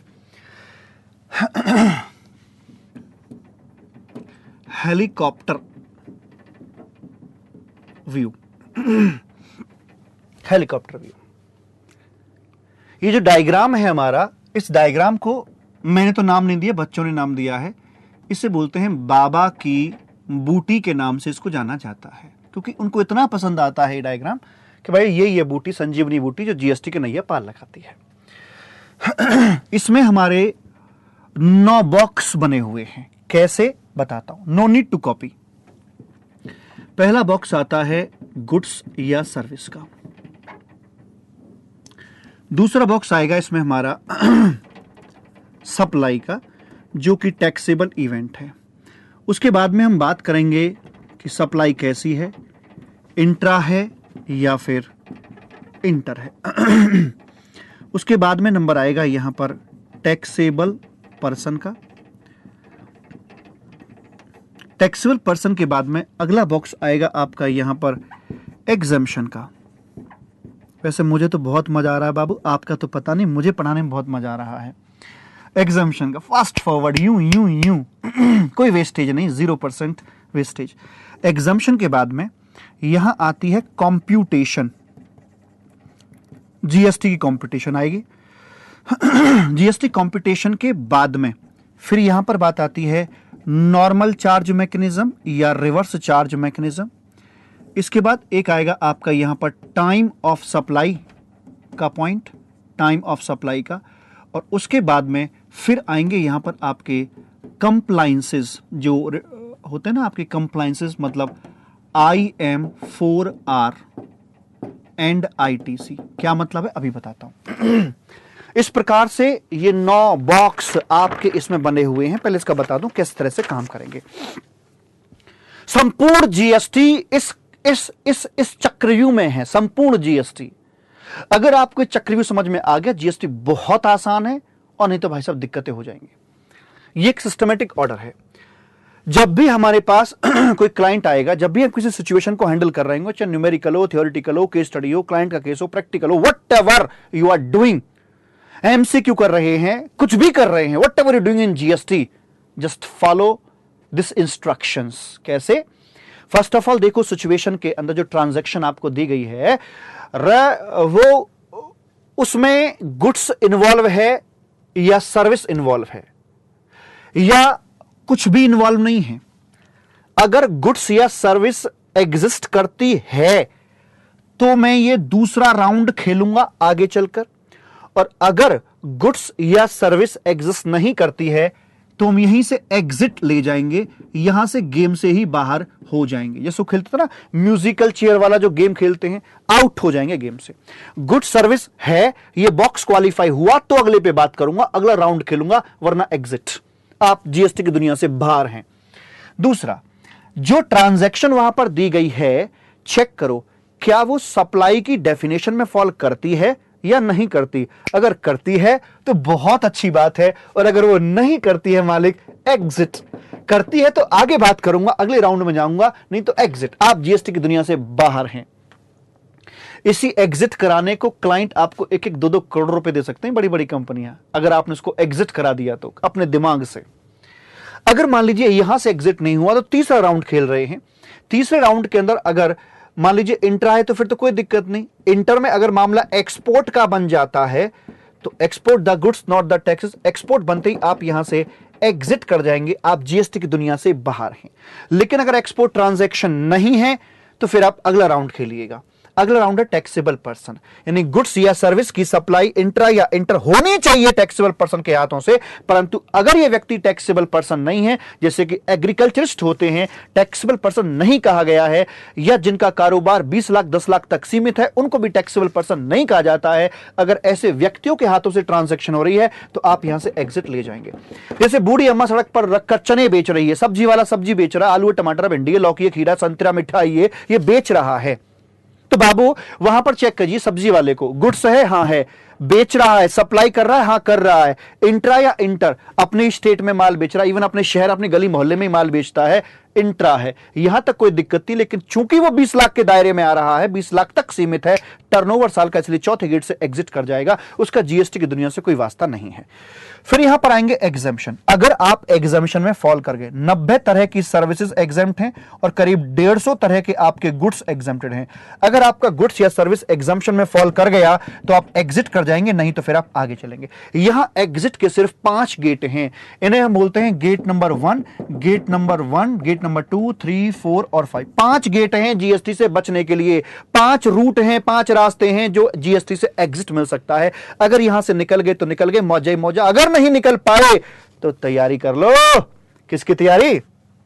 कंप्यूटेशन की कि भाई साहब लगना है तो जरा बताओ कितना लगना है। यहां कैलकुलेशन की जाती है, गुड्स की या सर्विस की वैल्यू आती है, जीएसटी के रेट उसके ऊपर लगाए जाते हैं और जीएसटी का अमाउंट कैलकुलेट कर दिया जाता है। प्रेम से बोलेंगे राधे राधे। जीएसटी निकाल दिया जाएगा। यहां पर आकर जीएसटी निकल गया, लेकिन ये तो बताओ भाई साहब जीएसटी तो निकाल दिया, लेकिन पेमेंट कौन करेगा? अगर नॉर्मल चार्ज मैकेनिज्म लगता है तो सप्लायर पे करता है, रिवर्स चार्ज लगता है तो रेसिपिएंट पे करता है। रे बिल्ली के गले में घंटी बांधी जाएगी, ये तय हो चुका है। घंटी ये यहां तक तय हो जाता है कि बिल्ली के गले में घंटी बंधेगी या नहीं बंधेगी। बंधेगी तो ये बताओ घंटी बंधेगी कि घंटा बंधेगा? अमाउंट छोटा है कि बड़ा है, ये भी तय हो गया। अब बांधेगा कौन? सप्लायर या रेसिपिएंट? तो यहां सिलेक्टेड सर्विसेज और गुड्स के केस में आपका आरसीएम लगाया जाता है, बाकी पर नॉर्मल चार्ज लगाया जाता है, यानी कि सप्लायर पेमेंट करता है।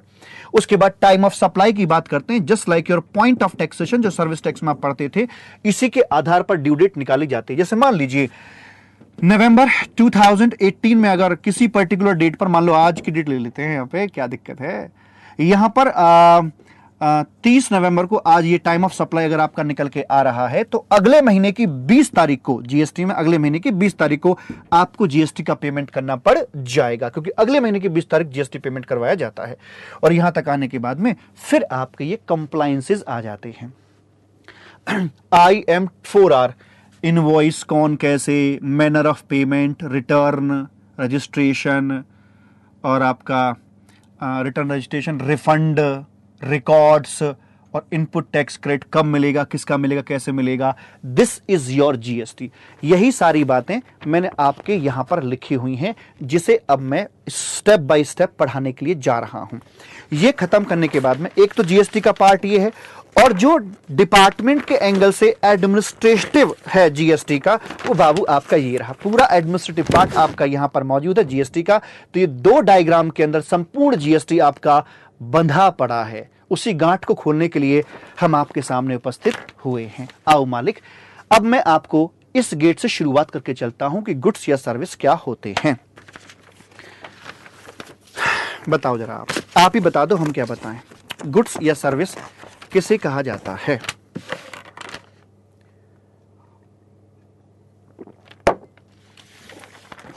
गुड्स किसी भी तरह की मूवेबल प्रॉपर्टी जो होती है, उसे हम लोग गुड्स के नाम से जानते हैं। कोई भी मूवेबल चीज होगी उसे गुड्स के नाम से जाना जाएगा। क्योंकि बाबू इस डिस्कशन में तीन बातें हमारे सामने आती हैं।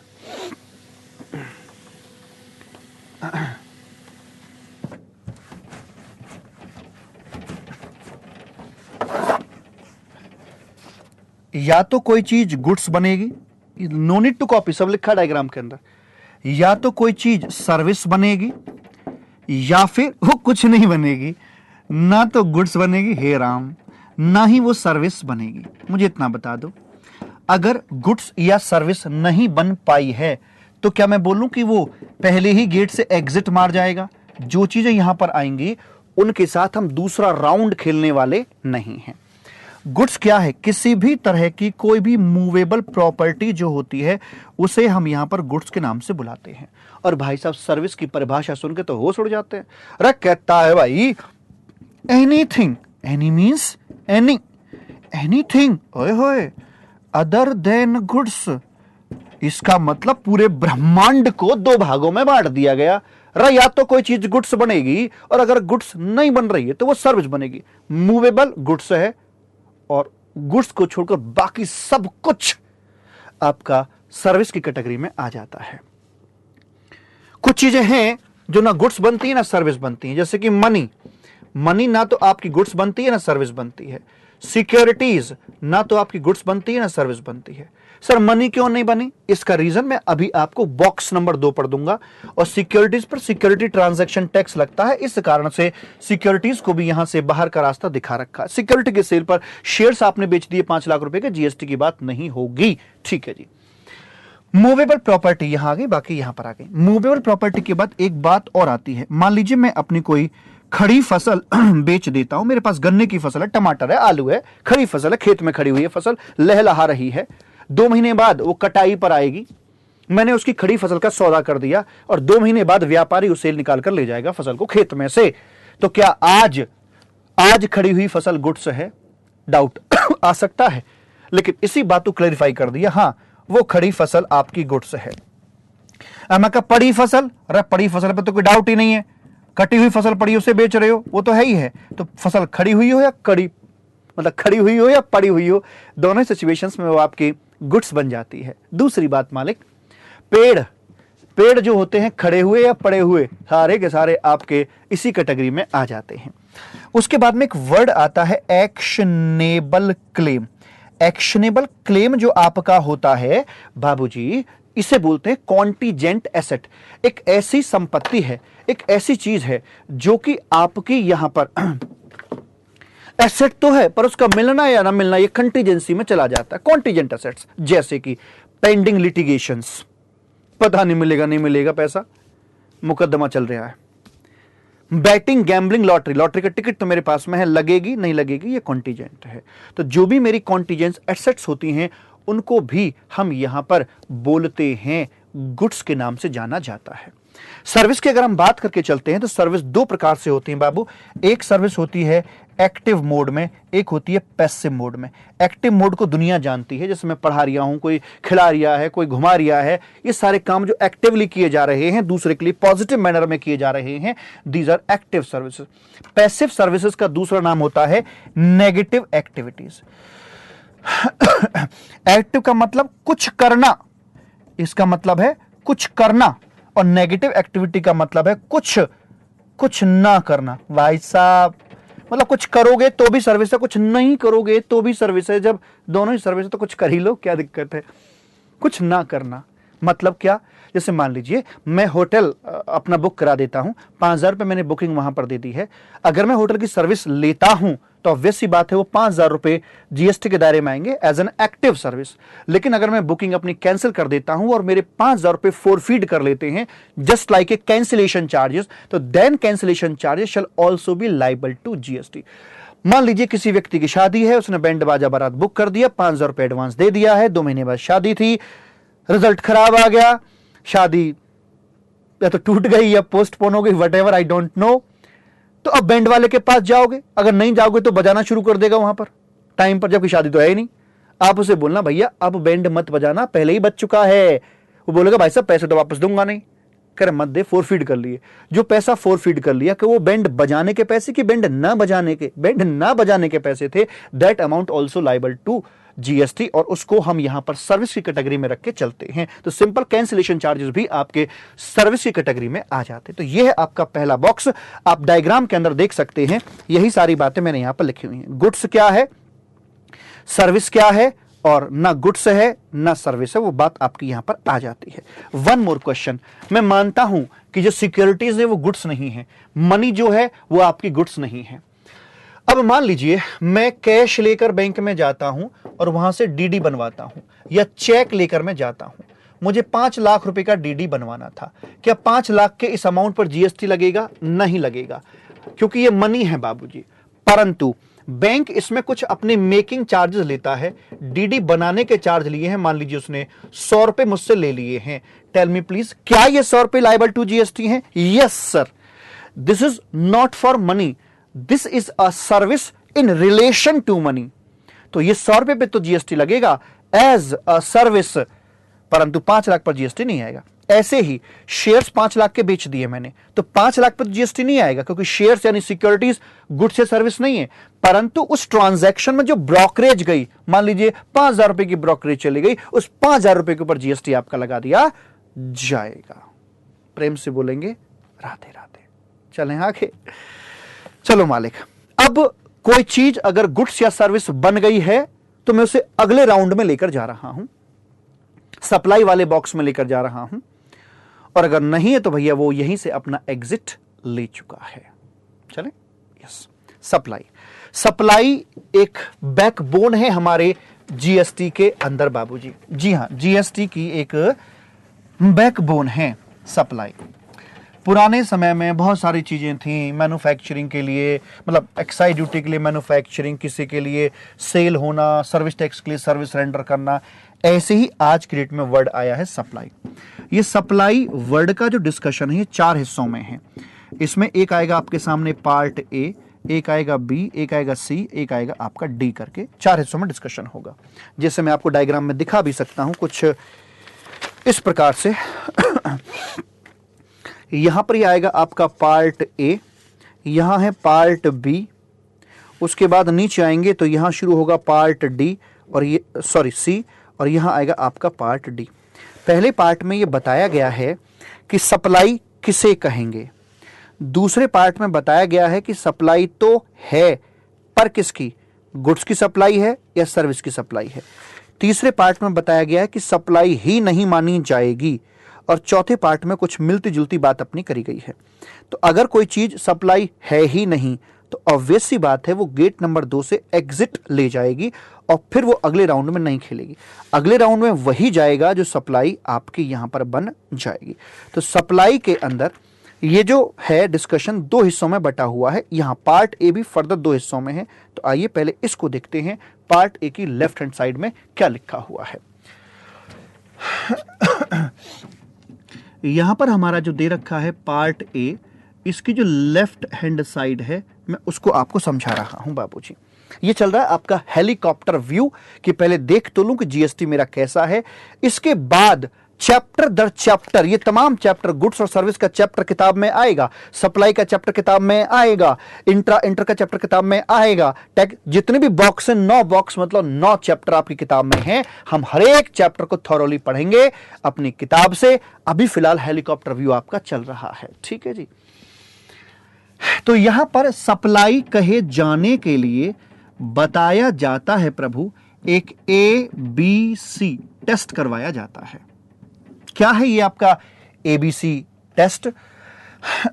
ए का मतलब है एक एक्टिविटी होनी चाहिए, बी का मतलब है वो आपके बिजनेस रिलेटेड आपकी एक्टिविटी होनी चाहिए, तीसरा बताया जाता है कि वो आपकी फॉर ए कंसीडरेशन होनी चाहिए।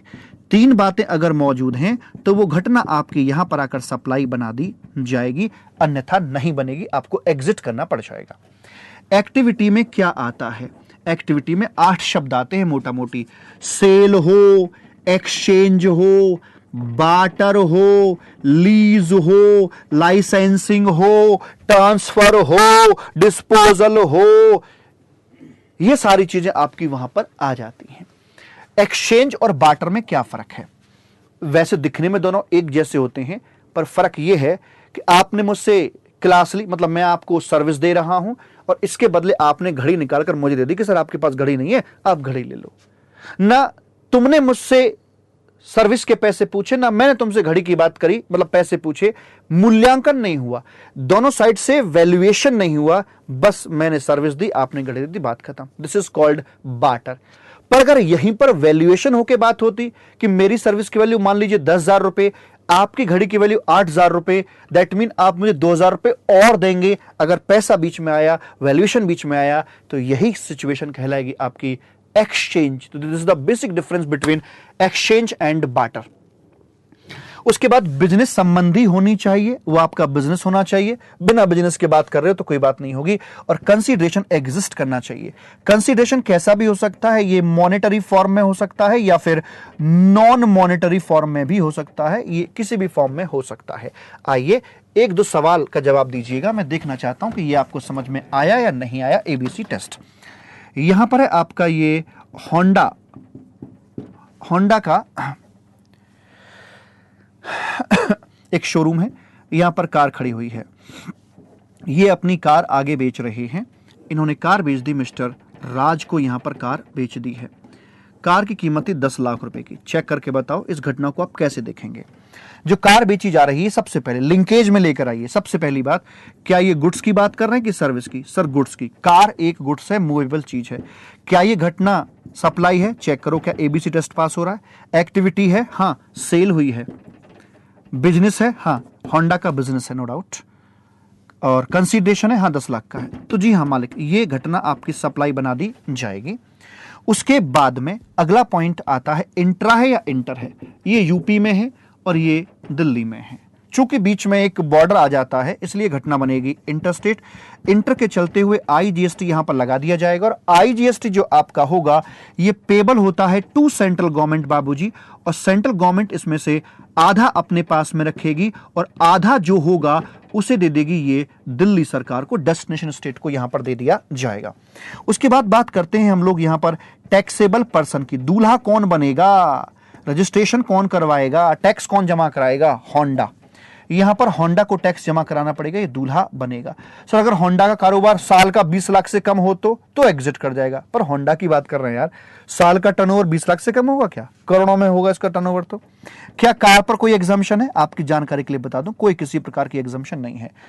तो मतलब इस पर जीएसटी लगना है, कितना लगना है, तो इसकी कार की वैल्यू थी 10 लाख रुपए की, 28% जीएसटी का रेट आपको याद रखने की आवश्यकता नहीं है, एग्जाम में आपको रेट दिए होंगे। तो इस प्रकार से ये आपका आईजीएसटी लगाएं तो 28 लाख रुपए का यहां पर आपका आईजीएसटी लगा दिया जाएगा। तो इस प्रकार से चीजों को हम लोग हैंडल करके चलेंगे। ये तो बात थी इस प्रकार की मालिक। मैं एक और एग्जांपल आपके सामने लेता हूं, जरा बताइएगा आपको क्या समझ में आता है। यहां पर बाबूजी एक एप्पल स्टोर आपका यहां पर आ जाता है, ये एप्पल स्टोर है, ठीक है जी, और यहां पर हूं मैं हूं यहां पर। तो मैं यहां से लेकर आता हूं, नया फोन लेकर आया, आईफोन एक्स मैं यहां से लेकर आता हूं।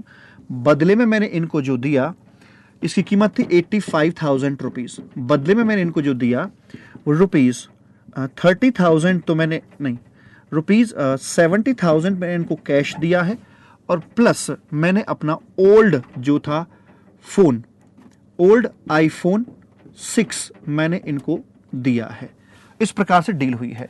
जरा इनके एंगल से बताना, यहां खड़े हो जाइए और बताइए ये किस चीज की सप्लाई कर रहा है।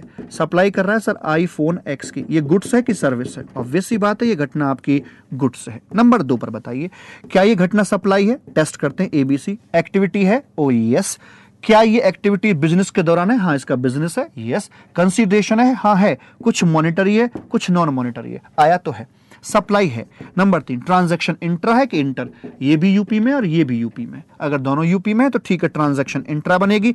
इंटर ट्रांजैक्शन होने के नाते यहां पर आएगा सीजीएसटी प्लस एसजीएसटी अपना आ जाएगा, ठीक है जी। उसके बाद में बाबूजी टैक्सेबल पर्सन की अगर मैं आपसे बात करके चलता हूं तो टैक्सेबल पर्सन कौन बनेगा? दूल्हा तो ये बनेगा ना, नॉर्मल चार्ज लगना है। एप्पल स्टोर जो है आपका, ये यहां पर दूल्हा, इसको बना दिया जाएगा। और उसके बाद में क्या फोन पर एग्जम्पशन है? नो, कोई किसी प्रकार की एग्जम्पशन फोन के ऊपर नहीं है। तो मतलब जीएसटी इस घटना पे लगेगा। कितनी वैल्यू पर लगेगा? कौन लगा रहा है? एप्पल। मुझे बताइएगा यहां पर कैसे करेंगे?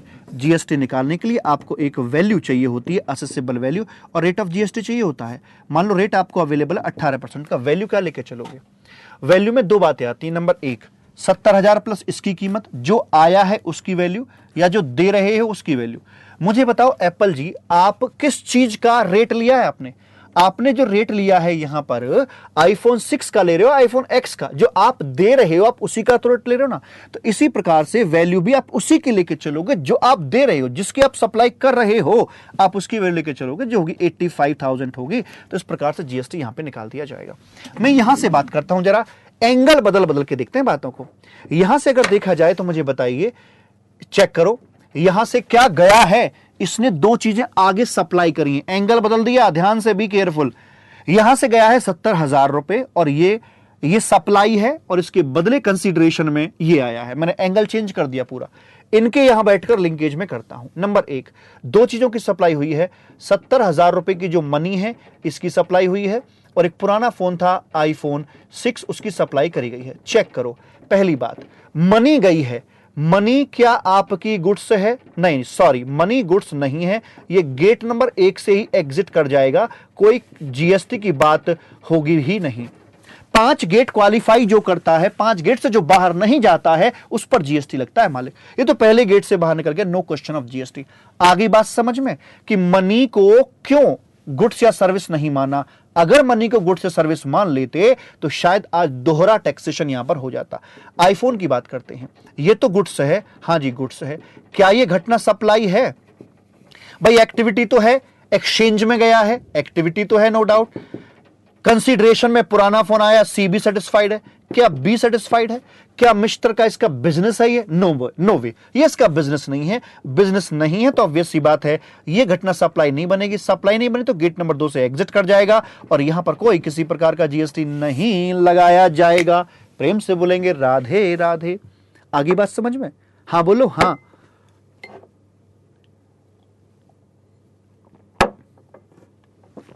चलें? हां जी चलो। तो ये था आपका एबीसी का डिस्कशन। मैं आगे बढ़ता हूं। आगे बात करते हैं इंपोर्ट ऑफ सर्विसेज की। बाबू यहां पर आपसे बात करी जा रही है। ये काफी महत्वपूर्ण डिस्कशन है आपका सप्लाई का। आपसे बात करी जा रही है यहां पर इंपोर्ट ऑफ सर्विस की।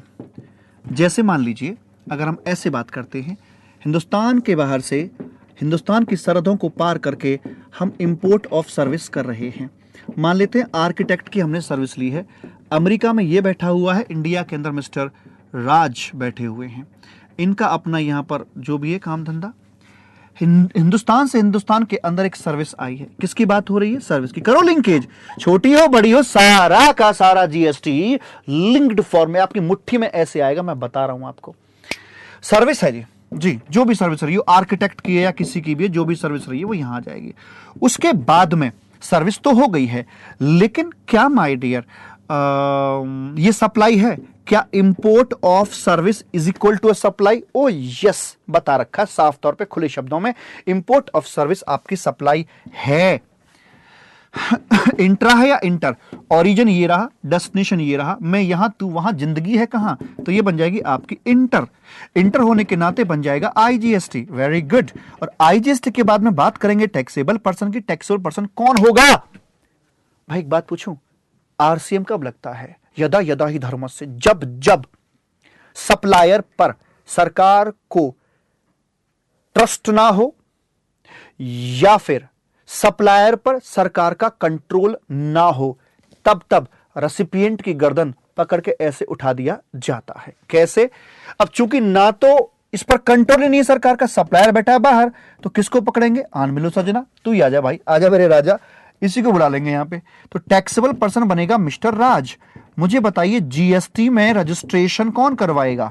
जीएसटी रजिस्ट्रेशन रिवर्स चार्ज के तहत मिस्टर राज को ही करवाना पड़ेगा। अब दूल्हा यही बनेंगे यहां पर। उसके बाद में क्या कोई इस पर एग्जम्पशन है? आर्किटेक्ट की सर्विस पर कोई किसी प्रकार की एग्जम्पशन नहीं है, तो जीएसटी मतलब देना पड़ेगा। जीएसटी कितना देना पड़ेगा? मान लेते हैं 10 लाख रुपए की सर्विस आपने इंडिया के बाहर से ली है, तो 10 लाख आपका यहां पर आ गया। जीएसटी का रेट 18% का है, तो ये आ गया जी 1,80,000 मिस्टर राज को रिवर्स चार्ज के तहत पेमेंट करना पड़ेगा। तो ये होगी आपकी इस तरह से। सर मान लो ये अगर हमारी बिजनेस पर्पस के लिए हमने ली होती तब भी है, अगर पर्सनल पर्पस के लिए लेते तो क्या होता? तब भी सिचुएशन सेम रहती, चाहे आपने बिजनेस पर्पस के लिए कंज्यूम किया है या फिर पर्सनल के लिए, वो बात आपकी यहां पर आ जाती है। लेकिन कंसीडरेशन होना चाहिए। अगर कंसीडरेशन है तो थोड़े छींटे यहां भी गिरा दो। अब सुनिए, ये तो बात होगी कंसीडरेशन की। तो अब तक तो ऐसा लग रहा है कि सप्लाई कहे जाने के लिए कंसीडरेशन का होना जरूरी है, लेकिन क्या कुछ ऐसी भी एक्टिविटीज हो सकती हैं जहां पर कंसीडरेशन तो नहीं है? कहते हैं किस्मत की लकीरें हाथों में होती है, लेकिन हाथ नहीं, फिर से बोलता हूं, कहते किस्मत की लकीरों नहीं, चलो छोड़ो यार, फिर बात करेंगे। किस्मत की लकीरें हाथों में होती हैं, लेकिन किस्मत तो उनकी भी होती है, इनके हाथ नहीं होते। कहते हैं सप्लाई होने के लिए कंसीडरेशन का होना जरूरी है, लेकिन सप्लाई तो तब भी होगी जहां पर कंसीडरेशन नहीं होगा। एक नहीं, दो नहीं, तीन नहीं, चार, पूरी 4 सिचुएशंस हैं, ओनली 4 सिचुएशंस, जिनमें भले ही कंसीडरेशन ना हो, बावजूद इसके हम उसे सप्लाई कहते हैं। कौन कौन सी हैं वो 4? आइए जरा बात करते हैं प्रभु। मैं पूरा का पूरा जीएसटी इसी फॉर्म में आपको पढ़ा दूंगा। जैसी जैसी आपकी नॉलेज बढ़ती चली जाएगी, वैसे वैसे लिंकेज और गहरी और टेक्निकल मैं करता चला जाऊंगा। आज तो पहला लेक्चर है, लिंकेज का तड़का आज से ही लगाना शुरू कर दिया है। उसे बोलते हैं हम without consideration, FOC, free of cost जो ट्रांजैक्शन है, एफओसी, बिना कंसीडरेशन फिर भी सप्लाई बनेगी। नंबर 1 पर क्या आता है, पढ़कर देखते हैं। Supply of goods between related person और डीम्ड डिस्टिंक्ट पर्सन। जी, मैं आपसे एक बात करना चाहता हूं यहां पर। जैसे मान लीजिए एक मिस्टर एक्स है और ये अपने ब्रदर अपने ब्रदर मिस्टर वाई को अगर कुछ माल सप्लाई करते हैं, गुड्स देते हैं, तो यहां प्राइस को बड़े आसानी से मैनिपुलेट किया जा सकता है। हो सकता है ट्रांजैक्शन फ्री में भी हो जाए, हो सकता है कंसिडरेशन लिया ही ना हो, एफओसी ट्रांजैक्शन कर दी इन्होंने। तो क्या सरकार जीएसटी लेगी या नहीं लेगी? सरकार कहती है भाईचारा तुमने भाव, हमारा चारा हमें दो, मतलब हमारा जीएसटी हमें दे दीजिए। तो गुड्स भी है, भले ही कंसीडरेशन ना हो, उसके बाद भी सप्लाई बनेगी, इंटर करते हुए इस ट्रांजैक्शन पर जीएसटी लगा दिया जाएगा। पत्नी ने पति को सर्विस दी, मान लीजिए यहां पर पत्नी जी हैं और पत्नी जी आर्किटेक्ट हैं और पति जी सीए हैं, सीए पति हैं जी। अब मान लीजिए पति को अपने ऑफिस की डिजाइन बनवानी थी, पत्नी जी ने डिजाइन बनाकर दे दी है, सर्विस दे दी है। अब पैसे थोड़ा लेंगे पत्नी जी, घटना सर्विस है। क्या ये आपस में रिलेटेड हैं? ओ यस, इनसे ज्यादा रिलेटेड कौन हो सकता है? सर्विस भी है, सप्लाई भी है सर, लेकिन यहां पे कंसीडरेशन तो है ही नहीं, तो फिर जीएसटी कौन सी वैल्यू पे लगाओगे? अतः कोई दिक्कत नहीं।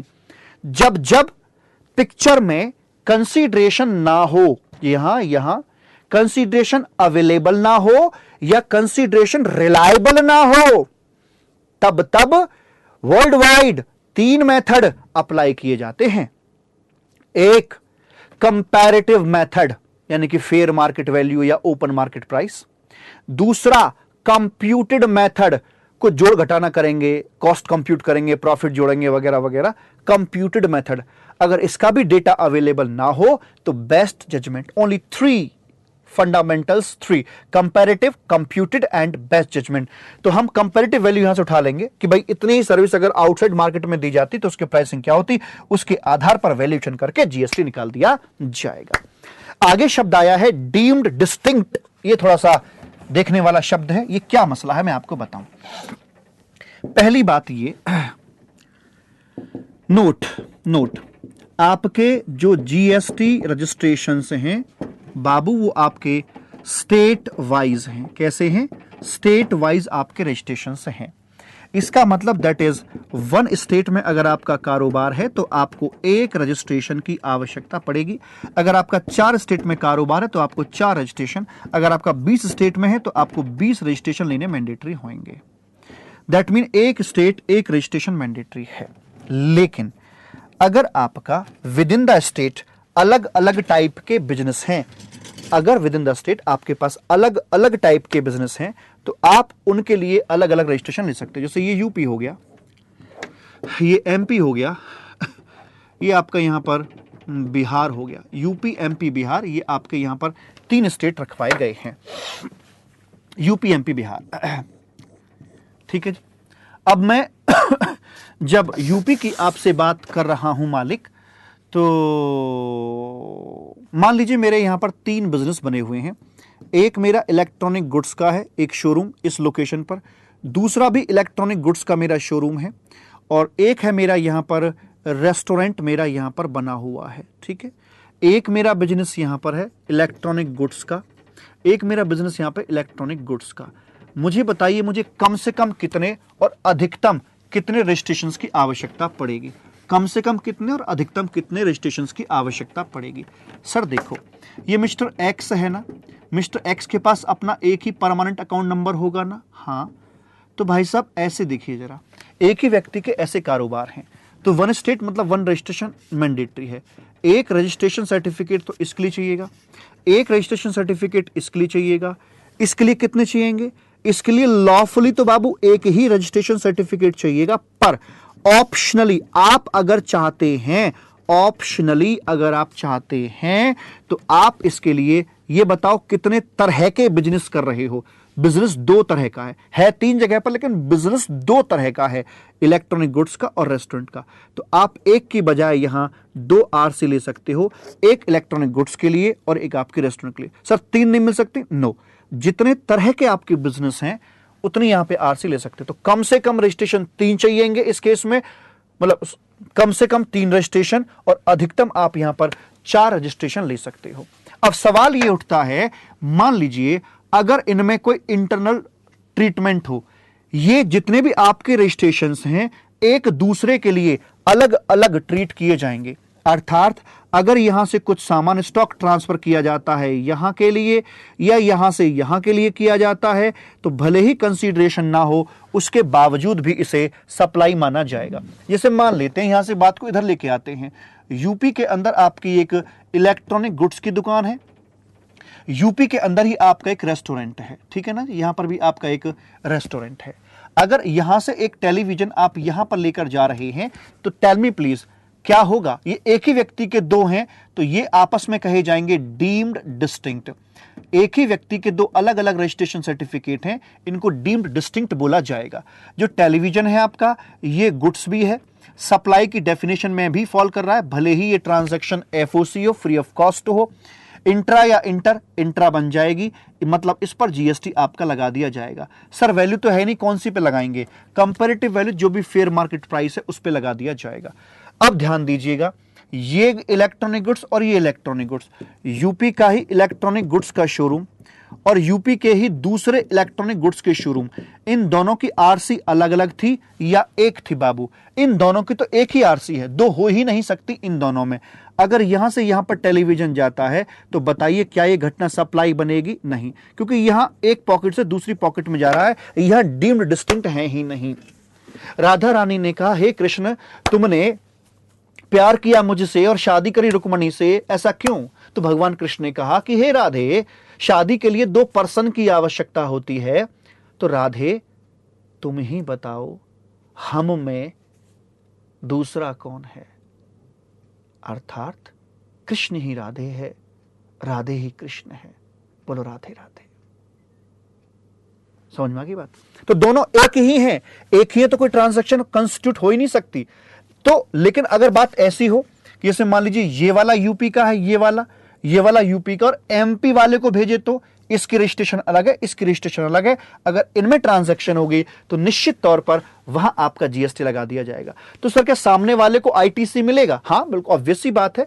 अगर स्टॉक ट्रांसफर हो रहा है तो यहां पर लग के जाएगा, अगले वाले को आईटीसी उसका अवेलेबल डेफिनेटली वहां पर करा दिया जाएगा। और प्रेम से बोलेंगे राधे राधे। तो ये पहला पॉइंट हो गया कि रिलेटेड के बीच में ट्रांजैक्शन हो रही है या डीम्ड डिस्टिंक्ट के बीच में ट्रांजैक्शन हो रही है तो हम लोग इसे यहां पर सप्लाई मानकर चलेंगे। आगे है ट्रांसफर और डिस्पोजल ऑफ बिजनेस एसेट। ठीक है, ध्यान दीजिएगा, हम हेलीकॉप्टर व्यू ले रहे हैं, इसके बाद हम चैप्टर दर चैप्टर हर चीज को कवर करके चलेंगे। This is helicopter view only. आगे है ट्रांसफर या डिस्पोजल ऑफ बिजनेस एसेट, यदि आईटीसी अवेल कर रखा हो तो। यह क्या मामला है इसको भी समझिए जरा। ये क्या मामला है बताते हैं आपको हम। बाबू ये कुछ इस प्रकार की बात आपके निकल के आ रही है कि जैसे मान लेते हैं यहां पर आपका ये एल्डाइन सीए है, ठीक है, और एल्डाइन सीए अपने यहां पर एक सोफा सेट परचेज करके लाते हैं। सोफा, क्या ये एल्डाइन की एसेट्स है? Yes, this is business asset. Sofa लेकर आए थे, वैल्यू थी इसकी 1 लाख रुपए की, और इस पर जहां तक सवाल है जीएसटी का वो मान लीजिए 18,000 लगकर आ रहा था। ये हो जाता है 1,18,000 की हम लोग बात कर पाते हैं यहां से ऐसे करके। यहां आने के बाद में हम लोगों ने ये जो सोफा था बाबू 2 साल के बाद में, आफ्टर 2 ईयर, लाइफ तो 5 साल थी, आफ्टर 2 ईयर हमने ये किसी अनाथ आश्रम को दे दिया, अनाथालय को दे दिया, या ओल्ड एज होम को हमने दे दिया, इसको free of cost, FOC, free में दे दिया। दिवाली का टाइम था, हमने कहा चलो रिप्लेस कर देते हैं, दे दिया। मुझे बताइए क्या ये घटना बिजनेस एसेट का परमानेंट ट्रांसफर, क्या ये घटना आपकी यहां पर सप्लाई बनेगी या नहीं बनेगी? देखो मालिक, मुझे जो प्रतीत होता है वो कुछ ऐसा कि आप आईटीसी लेके बैठ गए भाई साहब पूरा का पूरा, और आपने उसे उसकी उम्र भर तो इस्तेमाल किया नहीं, तो प्रैक्टिकली उसे छोड़ो, ये आपका आईटीसी में प्रपोर्शनेट रिवर्सल होना चाहिए। परंतु उन्होंने व्यू कुछ ऐसा लिया, कर इसे तो इंटैक्ट रहने दो, हम आउटपुट लायबिलिटी क्रिएट कर देते हैं। ये बैलेंस शीट है।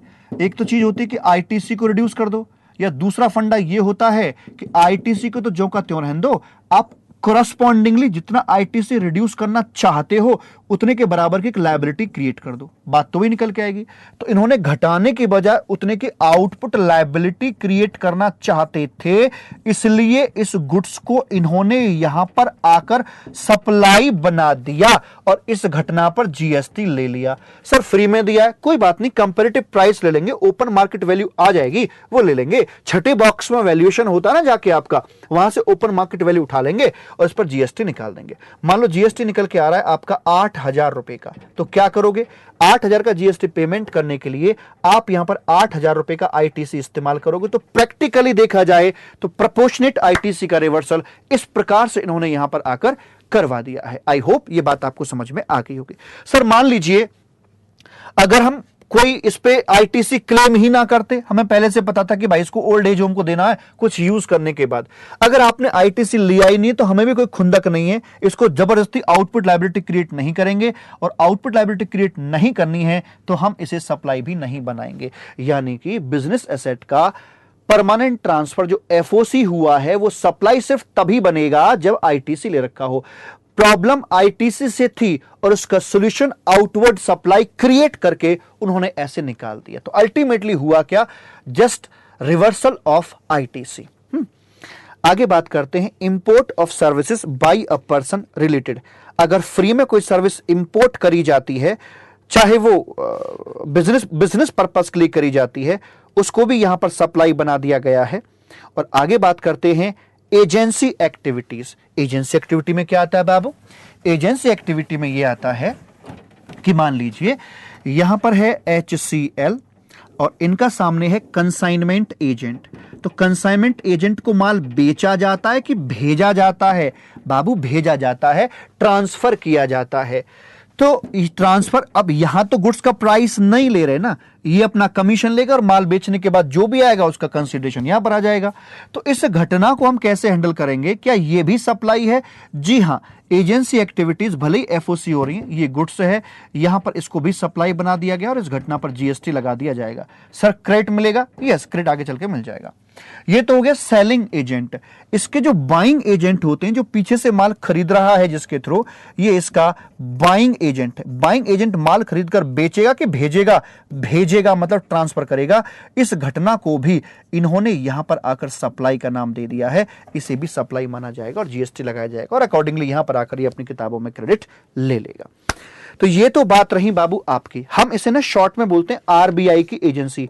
आर का मतलब related party and deemed distinct, B का मतलब बिजनेस एसेट का परमानेंट ट्रांसफर, आई का मतलब इंपोर्ट ऑफ सर्विस, और एजेंसी का मतलब प्रिंसिपल और एजेंट के बीच में, प्रिंसिपल एजेंट को दे रिया हो या एजेंट से ले रिया हो, दोनों ही हालातों में इसे सप्लाई माना जाता है।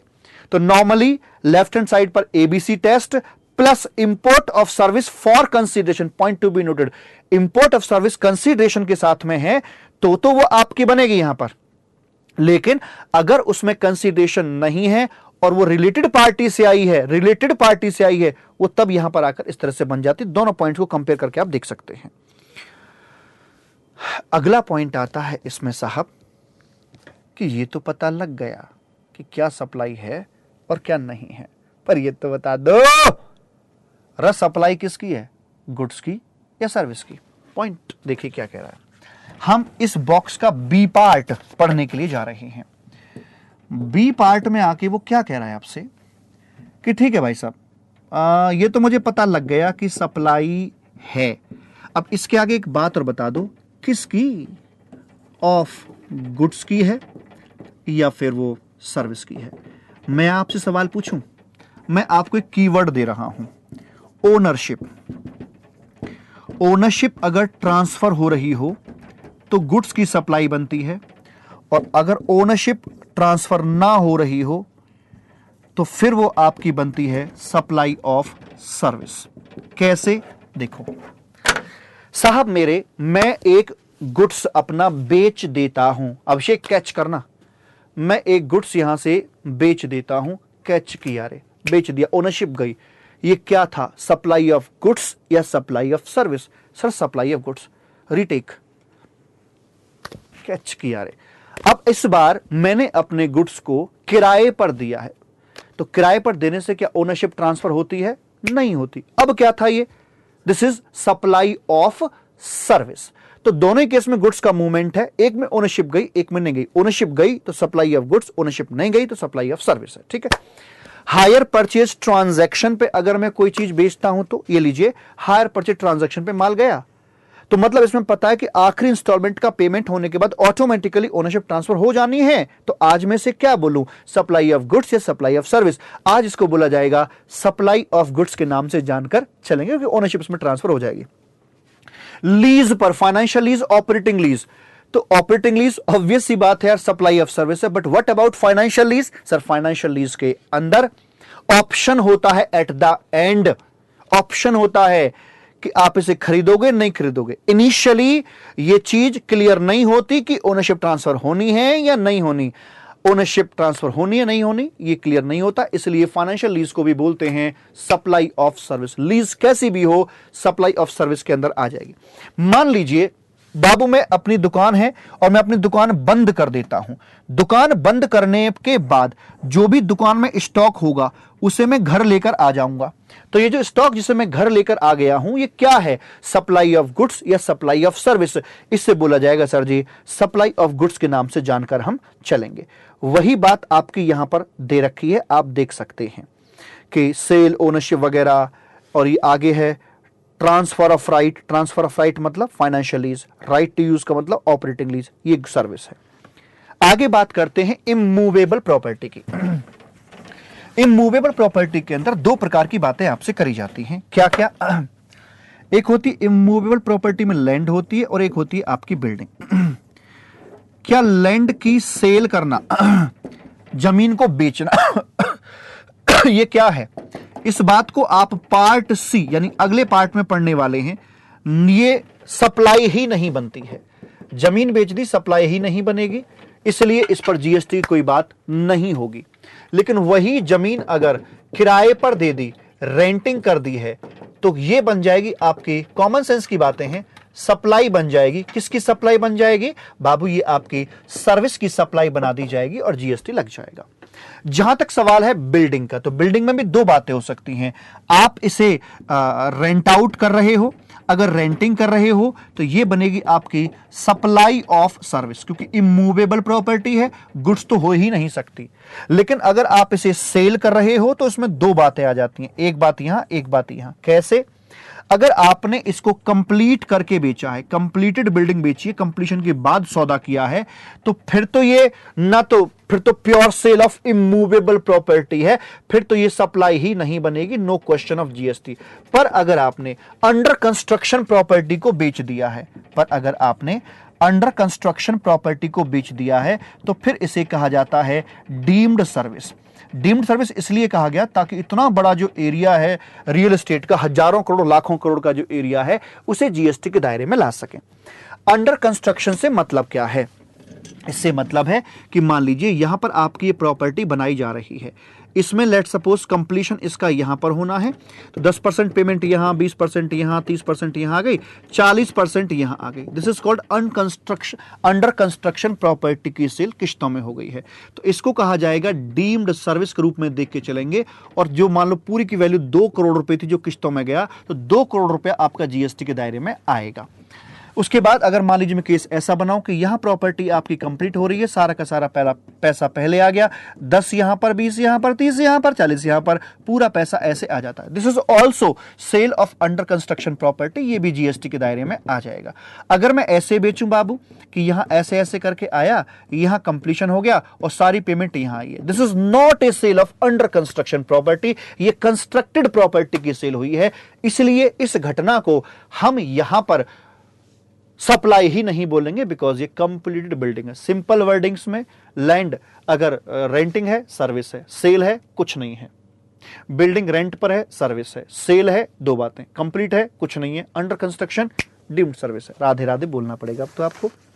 आगे इंटेंजिबल प्रॉपर्टी राइट्स जो आपके होते हैं, कॉपीराइट, पेटेंट वगैरह वगैरह, सब सप्लाई ऑफ सर्विस हैं। सॉफ्टवेयर सप्लाई ऑफ सर्विस, कैसा भी सॉफ्टवेयर हो, चाहे आपका वो रेडीमेड सॉफ्टवेयर हो, चाहे कस्टमाइज सॉफ्टवेयर हो, सबके सबको यहां बोला गया। वर्क्स कॉन्ट्रैक्ट जिस पर पहले क्लेश हुआ करते थे, जिसमें गुड्स और सर्विस दोनों इन्वॉल्व होते हैं, वो भी आपका सर्विस माना जाएगा। रेस्टोरेंट की सर्विस जिस पर वैट भी लगता था गुड्स मानकर, सर्विस टैक्स भी लगता था सर्विस मानकर, उसका भी कलेश मिटा दिया। उसको भी बोला गया है बाबू यहां पर आकर क्या, उसको भी बोला गया है सप्लाई ऑफ सर्विस के नाम से बुलाया गया है। जॉब वर्क, मैंने रंगरेजा के पास अपना कुछ फैब्रिक भेज दिया रंगने के लिए, मुझे रंग दे, मुझे रंग दे, रंग दे, रंग दे, मुझे रंग दे।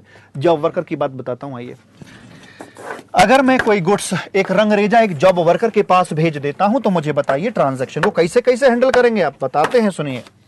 यहां पर एक व्यक्ति है जो कि फैब्रिक अपना तैयार करता है और उसे रंगवाने के लिए किसी रंगरेजा के पास में भेज देता है। ऐसे कहते हैं जॉब वर्कर जो दूसरों के गुड्स पर काम करता है, इसके पास में आ जाता है बाबूजी। यहां से ये गुड्स बेचता है कि भेजता है? भेजता है। फैब्रिक को आगे ट्रांसफर कर दिया, रंगने के बाद ये भी इस फैब्रिक को, कलर्ड फैब्रिक को इसके पास में यहां पर आकर ट्रांसफर कर देगा, ये इसको ट्रांसफर कर देगा। फैब्रिक की कीमत थी 5 लाख रुपए की। क्या आप इस बंदे से 5 लाख रुपए लोगे? नहीं जी। क्या ये आपको 5 लाख दोगे? नहीं जी। 5 लाख की तो कोई बात ही नहीं होगी। हाँ, ये रंगाई के पैसे जरूर लेगा। इसने जो प्रोसेस की है यहां पर इसको रंगने की, रंगाई के पैसे जरूर लेगा, जिसे बोलते हैं जॉब चार्जेस के नाम से हम बुलाते हैं। मान लीजिए जॉब चार्जेस थे उसके 10,000 रुपए के, तो 3 चीजें आ गई। पहली बात, फैब्रिक आगे ट्रांसफर किया है, क्या ये घटना सप्लाई है या नहीं? मैं ये तो मानता हूं कि ये गुड्स है, लेकिन क्या ये सप्लाई है? एबीसी टेस्ट करते हैं। एक्टिविटी है, हाँ। ट्रांसफर है, क्या बिजनेस है? हाँ, बिजनेस भी है, लेकिन कंसीडरेशन नहीं है, इसलिए एबीसी टेस्ट फेल हुआ। आगे राइट में देखो, चूंकि एफओसी है, कंसीडरेशन तो है ही नहीं, फैब्रिक का 5 लाख तो कुछ बात ही नहीं है उसकी, तो चेक करते हैं। वहां आरबीआई की एजेंसी 4 केस हैं। क्या ये रिलेटेड पार्टी है? नहीं। डीम्ड डिस्टिंक्ट है? नहीं है। क्या परमानेंट ट्रांसफर है? वो भी नहीं है, लौट के आना है। तो ये आरबीआई की एजेंसी यानी एफओसी वाले में फॉल नहीं करता, अर्थात ये घटना आपकी सप्लाई नहीं है। सप्लाई ना होने के कारण जीएसटी का सवाल यहां तो नहीं उठेगा। सिमिलरली यहां पोजीशन आएगी, ये भी सप्लाई नहीं है और यहां भी जीएसटी की बात हम नहीं करके चलेंगे। जॉब वर्क को आप दे रहे हैं या वो आपको लौटा रहा है, इस पर जीएसटी की बात नहीं आएगी। परंतु इसने जो रंगाई करी है, रंगाई रंगने में जो 10,000 रुपए लिए हैं बाबू, 10,000 किसके लिए? इसने हो सकता है अपनी तरफ से गुड्स मिलाया हो, अपनी तरफ से सर्विस भी लगाई है। जी हां, कलर इसी का ही तो था, कलर इसी ने अपना लगाया था, सर्विसेज लेबर इसकी अपनी थी। अब मुझे बताइए 10,000 को क्या ट्रीट करोगे? ये कलर गुड्स भी है और लेबर भी है, तो फाइनली इसको आप कैसे ट्रीट करके चलोगे जॉब वर्कर की एक्टिविटी को? तो बताया गया कि इसको माना जाएगा सर्विस। आप कलर मांगने नहीं गए थे, आप वहां रंगवाने गए, तो रंगाई करना सर्विस कहा जाता है। इसलिए जॉब वर्कर की एक्टिविटी को हम लोग यहां पर बोलेंगे सर्विस, और अकॉर्डिंगली उसे ऊपर से लेकर नीचे तक ट्रीट किया जाएगा। यह सर्विस भी है। क्या ये रंगना, क्या रंगाई की एक्टिविटी सप्लाई है? यस। यहां एबीसी टेस्ट रंगाई में पास हो जाता है, एक्टिविटी रंगना भी है, बी इसका बिजनेस भी है, और सी इसका कंसीडरेशन 10,000 भी आपके पास में आया है। सप्लाई इंट्रा है या इंटर, वो तो बॉर्डर देख के पता लगेगा। टैक्सेबल पर्सन कौन बनेगा? जॉब वर्कर, क्योंकि सप्लायर यही है। ये सप्लायर किस चीज का? सर्विस की सप्लाई कर रहा है। रफ फैब्रिक से मतलब नहीं है, जॉब चार्जेस ले रहा है, ये सप्लाई ऑफ सर्विस है और इसका कंसीडरेशन 10,000 ले रहा है। वी आर टैक्सिंग 10,000 रुपीज, तो उसकी हम यहां पर बात कर रहे हैं। एग्जम्पशन कोई है नहीं, लगाओ जीएसटी। इस प्रकार से इस पर जीएसटी लगा दिया जाएगा। ठीक है जी मालिक। अब बढ़ते हैं बाबूजी आगे की तरफ। आगे आते हैं, आपका पार्ट सी आ रहा है। पार्ट सी के अंदर बताया गया है क्या क्या घटना आपकी सप्लाई नहीं बनाई जाएगी, कौन कौन सी चीजें आपकी सप्लाई नहीं बनेंगी। नो सप्लाई, कौन कौन सी चीजें आपकी सप्लाई नहीं बनाई जाएंगी। तो इसमें हम इस्तेमाल करते हैं ई मैजिक। ई मैजिक, जी हां, ई मैजिक। ई का मतलब है एम्प्लॉयर और एम्प्लॉय। बाबू यहां आपका एम्प्लॉयर है, यहां आपका ये एम्प्लॉय है, दोनों के बीच में जो आता है उसे क्या कहते हैं? उसे बोलते हैं सैलरी। तो सैलरी पर जीएसटी नहीं लगाया जाएगा। क्यों? क्योंकि इसे इन्होंने सप्लाई मानने से मना कर दिया है। एम का मतलब है मॉर्चरी। मॉर्चरी सर्विसेज, जो शव को जलाने, दफनाने, अंतिम क्रिया करने के जो पैसे लिए जाते हैं उस पर भी जीएसटी नहीं लगाया जाता है, क्योंकि अगर उस पर जीएसटी लग जाता ना, एक बार तो मुर्दा भी जिंदा हो जाता कि यार अब तो छोड़ दो कम से कम, एक बार चाहे दोबारा मर जाए, एक बार जिंदा हो जाता। करें नहीं, यहां तक कि जो मृत व्यक्ति को ले जाने वाला शव वाहन होता है ना, उस वाहन पर भी जीएसटी नहीं लगाया जाता, क्योंकि इस घटना को सप्लाई नहीं मानते हैं। एक्शनेबल क्लेम, जी हां, पीछे पढ़ा था, एक्शनेबल क्लेम हमारे जो होते हैं बाबूजी, वो गुड्स तो हैं, लेकिन इसकी अलग अलग फॉर्म होती है। एक होती है बैटिंग, एक गैम्बलिंग एटसेट्रा, और जैसे अनसिक्योर्ड लोन्स वगैरह हो गए, पेंडिंग लिटिगेशंस हो गए आपके, एटसेट्रा, बहुत सारी फॉर्म हो सकती है। लेकिन इसमें से बैटिंग, गैम्बलिंग, लॉटरी, ये तो आगे कंटिन्यू करेगा, मतलब इस पर तो सप्लाई बना दिया गया, मतलब इस पर तो जीएसटी लगेगा, परंतु बाकी जो फॉर्म है एक्शनेबल क्लेम की, इनको सप्लाई मानने से मना कर दिया। सर ऐसा काहे लिए किया? बैटिंग गैम्बलिंग को ही कंटिन्यू किया, इस पर जीएसटी क्यों लगाया? क्योंकि जीएसटी आने से पहले एक टैक्स हुआ करता था, tax on batting, gambling, lottery etcetera.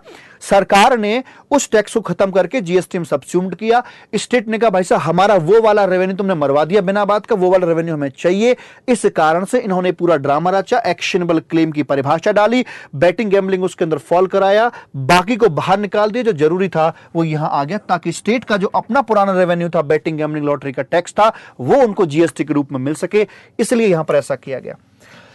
जी का मतलब है गवर्नमेंट जो लोग हैं, गवर्नमेंट सरकारी जो लेयर है आपकी, चाहे उसमें आपके राष्ट्रपति जी आ रहे हों, प्रधानमंत्री जी आ रहे हों, मंत्री जी आ रहे हों, उसके बाद चाहे एमएलए, एमपी एटसेट्रा, जितने भी सरकारी प्रतिनिधि हैं जो जनता के सेवक हैं, इनको मिलने वाले रेम्युनरेशन पर जीएसटी नहीं लगाया जाएगा, क्योंकि इन्होंने इसे सप्लाई मानने से मना कर दिया। क्यों कर दिया? भाई साहब यही तो करता धरता है, ये फंदा अपने गले में थोड़ी ना डालेंगे, इसलिए बाहर निकाल दिया। इमैजिक, आई का मतलब है इमूवेबल प्रॉपर्टी।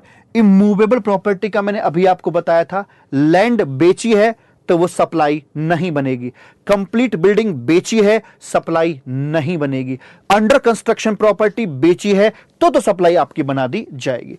और सी का मतलब है कोर्ट कचहरी, high court, supreme court, civil court, appellate tribunal. यहां व्यक्ति वैसे रोता गाता सा जाता है, न्याय मांगने जाता है, न्याय के ऊपर जीएसटी नहीं लगाया जाएगा। और ध्यान रखना, जीएसटी नया है, आज के जमाने का है, मौज मस्ती वाला आदमी है भाई, ऐसे रोड धोने की चीजों पे नहीं जाता, शमशान घाट वो नहीं जाता, कोर्ट कचहरी वो नहीं जाता, अस्पताल वो नहीं जाता। अस्पताल वाली बात 5वें बॉक्स पे मिलेगी एग्जम्पशन पर, रोने धोने जगहों पर वो नहीं जाता है। कहां जाएगा? टूरिस्ट, आए हाय आज मेरे यार की शादी, जाएगा बस में बैठकर जाएगा पक्का। जहां खुशी का माहौल होता है वहां जीएसटी सबसे आगे रहेगा, और जहां गम का माहौल होता है जीएसटी पीछे हट जाता है। ठीक है जी, तो इस प्रकार से आपका ये पॉइंट आ जाता है। उसके बाद इसमें एक पॉइंट और आता है बाबूजी, जिसमें है कंपोजिट सप्लाई और आपकी मिक्स्ड सप्लाई। इसे बोलते हैं बंडलिंग करना। क्या बोलते हैं? बंडलिंग करना।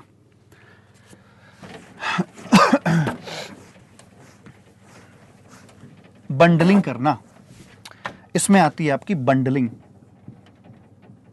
बंडल, कैसा बंडल बताता हूं। बंडल हो सकता है गुड्स प्लस गुड्स का बंडल हो सकता है मेरे लाल, एक सर्विस प्लस सर्विस का बंडल हो सकता है मेरे दोस्त, एक सर्विस प्लस गुड्स का बंडल हो सकता है मेरे लाल, एक गुड्स प्लस सर्विस का बंडल भी मेरे दोस्त यहां पर हो सकता है। ऐसे करके बंडलिंग हो जाती है, और ये बंडलिंग दिए जाते हैं at the rate of single price पर आपका ये बंडल आगे चल के बेचा जाता है। ठीक है, कैसे? ये जो बंडलिंग है इसको दो हिस्सों में डिवाइड किया जाता है। कैसे कैसे? ऐसे और ऐसे। एक आता है आपका नेचुरल बंडल, नेचुरल बंडल आता है, और एक आता है आपका आर्टिफिशियल बंडल, एक आता है आपका आर्टिफिशियल बंडल, यहां पर रखवाया जाता है। जो नेचुरल बंडल होता है, एग्जाम्पल के तौर पर जैसे कि बोर्डिंग स्कूल, बोर्डिंग स्कूल की जो सर्विस होती है, बच्चा वहां पर जाता है पढ़ने के लिए, उसे कई सारी सर्विस इकट्ठी मिलती हैं, एजुकेशन की भी है, रहने की सुविधा भी है, लॉन्ड्री की सुविधा भी है, खाना पीना भी है, फूड वगैरह भी उसके अंदर शामिल है। मल्टीपल सर्विसेज दी जा रही हैं 50,000 रुपये प्रति महीने पर। है ना। तो अब मुझे बताइए 50,000 रुपए पे टैक्स लगाना है नहीं लगाना, इसे अगर लगाना भी है तो किस नाम से टैक्स लगाऊं, क्योंकि जब भी आप डिपार्टमेंट से टैक्सेशन की बात करेंगे तो आपको ना एक कोड चुनना पड़ता है। प्रत्येक गुड्स या सर्विस का एक कोड असाइंड है, आप कौन से कोड में इसे क्लासिफाई करेंगे। तो कवि यहां कहता है कि देखो साहब, अगर बंडल नेचुरल है तो हम ट्रीटमेंट भी नेचुरल ही देकर चलेंगे, ट्रीटमेंट भी नेचुरल दिया जाएगा। आप मुझे बताइए इस पूरे बंडल में मुख्य एलिमेंट कौन सा है, मेन एलिमेंट क्या है। क्या बच्चा वहां रहने गया है, खाने गया है, कपड़े धुलवाने गया है, या पढ़ने गया है? पढ़ने गया है। तो इस बंडल में मुख्य आकर्षण एजुकेशन है, इसलिए पूरे 50,000 को हम एजुकेशन सर्विस के तौर पर देखकर चलेंगे और उसी प्रकार से इस पर टैक्स लगाया जाएगा। नेचुरल बंडल मतलब नेचुरल ट्रीटमेंट दिया जाता है।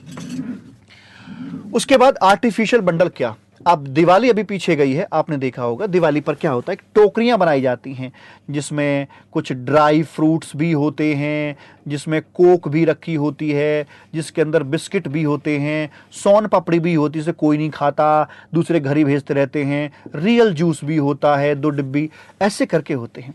ये बंडल कैसा है, अलग अलग गुड्स को मिक्सअप कर दिया और आपने एक पैकेट बना दिया। टोकरी कीमत है 500 रुपए, 500 रुपए, 500 रुपए, हर माल 500 रुपए। तो मुझे बताइए इसमें इन जो प्रोडक्ट हैं सबके रेट ऑफ जीएसटी अलग अलग हो सकते हैं कि नहीं, कोक का अलग, ड्राई फ्रूट का अलग, रियल का अलग, इसका अलग, इसका अलग, लेकिन आप इनकी वैल्यू बाइफरकेट तो नहीं कर सकते। रेट तो आप एक ही लगाओगे, तो रेट किसका लगाओगे यार, मतलब इसमें इस पूरी टोकरी को आप किस नाम से बुलाओगे। बंडल आर्टिफिशियल है तो यहां पर कहते हैं कि अगर बंडल आर्टिफिशियल है तो हम ट्रीटमेंट भी आर्टिफिशियल ही देंगे, प्रेम से बोलेंगे राधे राधे। हाँ, ट्रीटमेंट भी आर्टिफिशियल ही यहां पर दिया जाएगा मालिक। अच्छा, वो कैसे दोगे, वो हम ऐसे देकर चलेंगे, अक्कड़ बक्कड़ बम्बे बोल 80 90 पूरे 100। ये बताओ इस पूरे बंडल के अंदर,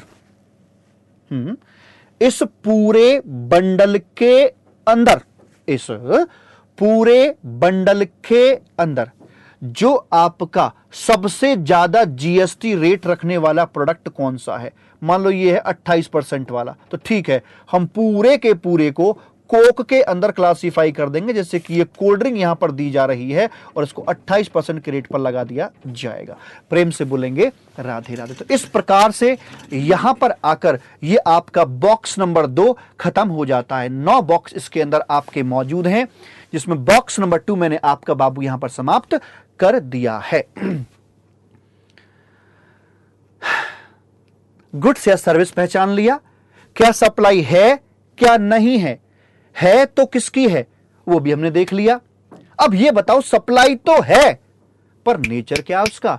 अगले बॉक्स में बात करते हैं इंट्रा और इंटर की। आ जाओ मेरे दोस्त, और पता है ये सब करो, उसके बाद question bank, diagram, chart, each and everything आपके पास में है। आओ मेरे दोस्त बात करते हैं आगे की।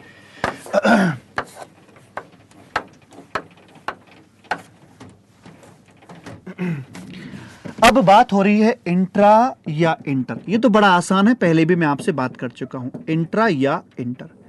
तो इसमें 2 ही शब्द आपके आते हैं, ओरिजिन और दूसरा डेस्टिनेशन। ओरिजिन और डेस्टिनेशन। ओरिजिन का मतलब है सप्लायर का head office, branch office. Head office या ब्रांच ऑफिस जो दोनों में ज्यादा कनेक्टेड हो, अगर दोनों दिख रहे हो तो, और कुछ ना दिखे तो इसका जो रेजिडेंस होता है उसे पकड़ लेते हैं, 1 2 3 4 ऐसे करके। डेस्टिनेशन का मतलब होता है गुड्स या सर्विस का कंजम्पशन प्लेस। गुड्स या सर्विस का कंजम्पशन प्लेस कौन सा है।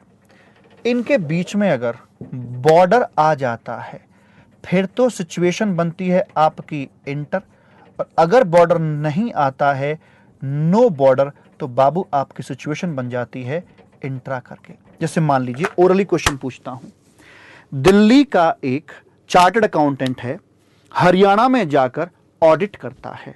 ओरिजिन क्या है, दिल्ली। सर्विस का कंजम्पशन प्लेस क्या है, हरियाणा। ऑब्वियस सी बात है, this transaction will be called as inter state. उसके बाद मान लीजिए एक यूपी के अंदर एक मॉल है और मॉल में मूवी देखने आता है हरियाणा का एक व्यक्ति, साथ में कार लेकर आता है। कार से मूवी देखने के लिए आया है, कार को यहां पर आकर मॉल में पार्क कर देता है और पार्किंग वाला 50 रुपए इससे लेता है। कैसे हैंडल करोगे? घटना किस चीज की है? गुड्स की बात कर रहे हैं या सर्विस की बात करी जा रही है? जवाब दीजिए आप मुझे। सर जी, यहां पर ना हम लोग बात कर रहे हैं पार्किंग की सर्विस की। पार्किंग की एक सर्विस है, निश्चित तौर पर यह सप्लाई भी बनेगी, सप्लाई भी है, और इंट्रा है या इंटर है? बाबू, ओरिजिन क्या है पार्किंग की सप्लाई का? यूपी। डेस्टिनेशन क्या है? सर्विस कंज्यूम कहां हो रही है? यूपी में। इसलिए ओरिजिन डेस्टिनेशन यूपी में है तो निश्चित तौर पर यह ट्रांजैक्शन बनेगी आपकी इंट्रा ट्रांजैक्शन। उसके बाद मान लीजिए मैं यहां पर हूं यूपी के अंदर और मुझे हरियाणा में कुछ असेंबली वर्क करना है, कुछ प्रोडक्ट वहां ले जाने हैं और वहां ले जाकर असेंबल करने हैं। मुझे बताइए यहां पर बाबूजी बात किसकी हो रही है? गुड्स की बात हो रही है, जो असेंबली वहां करके देनी है गुड्स है। क्या घटना सप्लाई है? हां, वो भी है। ओरिजिन क्या है? यूपी है। कंजम्पशन प्लेस क्या है? जहां असेंबली हो रही है वहां है। तो सीधी बात, कंजम्पशन प्लेस जो भी होगा वो आपका डेस्टिनेशन बना दिया जाएगा और वैसे ही हम यहां पर बात करके आपसे चलेंगे। ठीक है जी। मान लीजिए अगर मैं एक रजिस्टर्ड व्यक्ति से डील कर रहा हूं, जैसे एक प्रैक्टिसिंग सीए एक कंपनी से डील करता है, तो कहा जा सकता है कि रजिस्टर्ड पर्सन की जो रेसिपिएंट की जो लोकेशन होती है वहीं पर हम बात करके चलते हैं। देखते हैं यहां पर सारा कुछ लिखा हुआ है आपका। ओरिजिन ऑफ सप्लाई मतलब सप्लायर का head office, branch office, head office या branch office which is more connected, और कुछ ना दिखे तो रेजिडेंस। जैसे कि इंश्योरेंस एजेंट होते हैं ना, तो उनका हेड ऑफिस ब्रांच ऑफिस नहीं होता, तो इंश्योरेंस एजेंट की लोकेशन ओरिजिन उसका घर को ही मान लिया जाता है। डेस्टिनेशन में गुड्स के लिए अगर गुड्स का मूवमेंट हो रहा है तो where the goods are destined, जहां तक गुड्स पहुंचे, दैट इज उसका कंजम्पशन प्लेस जो होता है वो यहां आ जाएगा। कुछ घटनाएं ऐसी भी होती हैं सप्लाई जहां गुड्स का मूवमेंट नहीं होता। एग्जाम्पल के तौर पर sale and lease back contract. मान लीजिए आज मुझे फंड की आवश्यकता है और मैं यहां मेरा कैमरा कीमत 5 लाख रुपए किसी को बेच देता हूं और एक और एग्रीमेंट करता हूं इसे वापस लीज पर लेने के लिए, तो this is called sale and lease back. Transaction तो हो गई, सप्लाई तो हो गई, ओनरशिप तो ट्रांसफर मैंने कर दी है, सप्लाई ऑफ गुड्स यहां से हो गई, उससे किराए पर लिया है, उधर से सप्लाई ऑफ सर्विस हो गई। बाबू मैं अपने एंड से पूछ रहा हूं, मैंने जो सप्लाई ऑफ गुड्स करी, ओनरशिप ट्रांसफर करी है, मूवमेंट नहीं हुआ गुड्स का, तो ऐसी दशा में what will be the consumption place? Consumption जहां रखा हुआ है वहीं का वहीं कंज्यूम हो रहा है, तो जहां भी गुड्स की लोकेशन है वहीं उसका कंजम्पशन प्लेस बना दिया जाएगा और वही उसका डेस्टिनेशन बनेगा। इंस्टॉलेशन असेंबली वगैरह अगर हो रही है तो ऑब्वियस सी बात है उसका इंस्टॉलेशन प्लेस आ जाएगा। अगर सर्विस के मामले में अगर रेसिपिएंट की लोकेशन पता है, जैसे मान लीजिए एक प्रैक्टिसिंग चार्टर्ड अकाउंटेंट है और हरियाणा की एक कंपनी का ऑडिट कर रहा है, तो जो रेसिपिएंट होता है उसकी लोकेशन नोन है, तो सर्विस का कंजम्पशन प्लेस वही यहां पर माना जाता है दोस्तों। ठीक है जी। दूसरी बात, अगर बाबूजी रेसिपिएंट की लोकेशन पता ना हो तो, फॉर एग्जांपल जैसे कि हमने पार्किंग वाला एग्जांपल दिया, इसमें रेसिपिएंट की लोकेशन हमें नहीं पता, पार्किंग वाले को नहीं पता होती, वो कोई आईडी कार्ड थोड़ा ना लेता है उससे, कोई भी खड़ी कर जाओ, हरियाणा का हो, यूपी का हो, राजस्थान का हो, तो वहां जहां रेसिपिएंट की लोकेशन नहीं पता होती, तो जहां सप्लायर लोकेटेड है यानी कि यूपी का मॉल, वहीं पर हम उसको मान लेते हैं।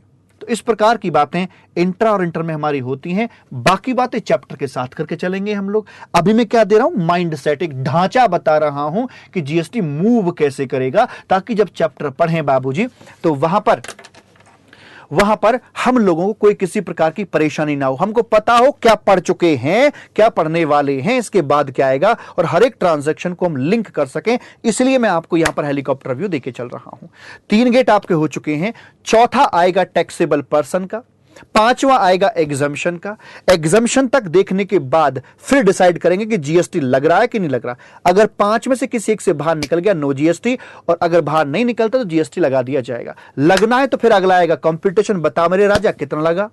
कंपटीशन हो जाएगी, फिर पूछेंगे भाई कौन भरेगा, नॉर्मल चार्ज लगना, रिवर्स चार्ज लगना, वहां रिवर्स चार्ज का चैप्टर आएगा, फिर टाइम ऑफ सप्लाई, उसके बाद कंप्लायंसेस, और कंप्लायंसेस पढ़ने के बाद में बाबूजी फिर आपका बस थोड़ा सा ये आना है एडमिनिस्ट्रेटिव पार्ट, हर हर गंगे हो गया आपका जीएसटी। इतना आसान है आपका GST.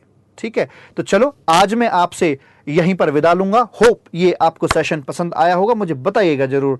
Thank you so much, wish you all the very best. Radha Rani की कृपा तुम्हारे ऊपर सदैव बनी रहे। Thank you so much, bye bye, tata, see you soon.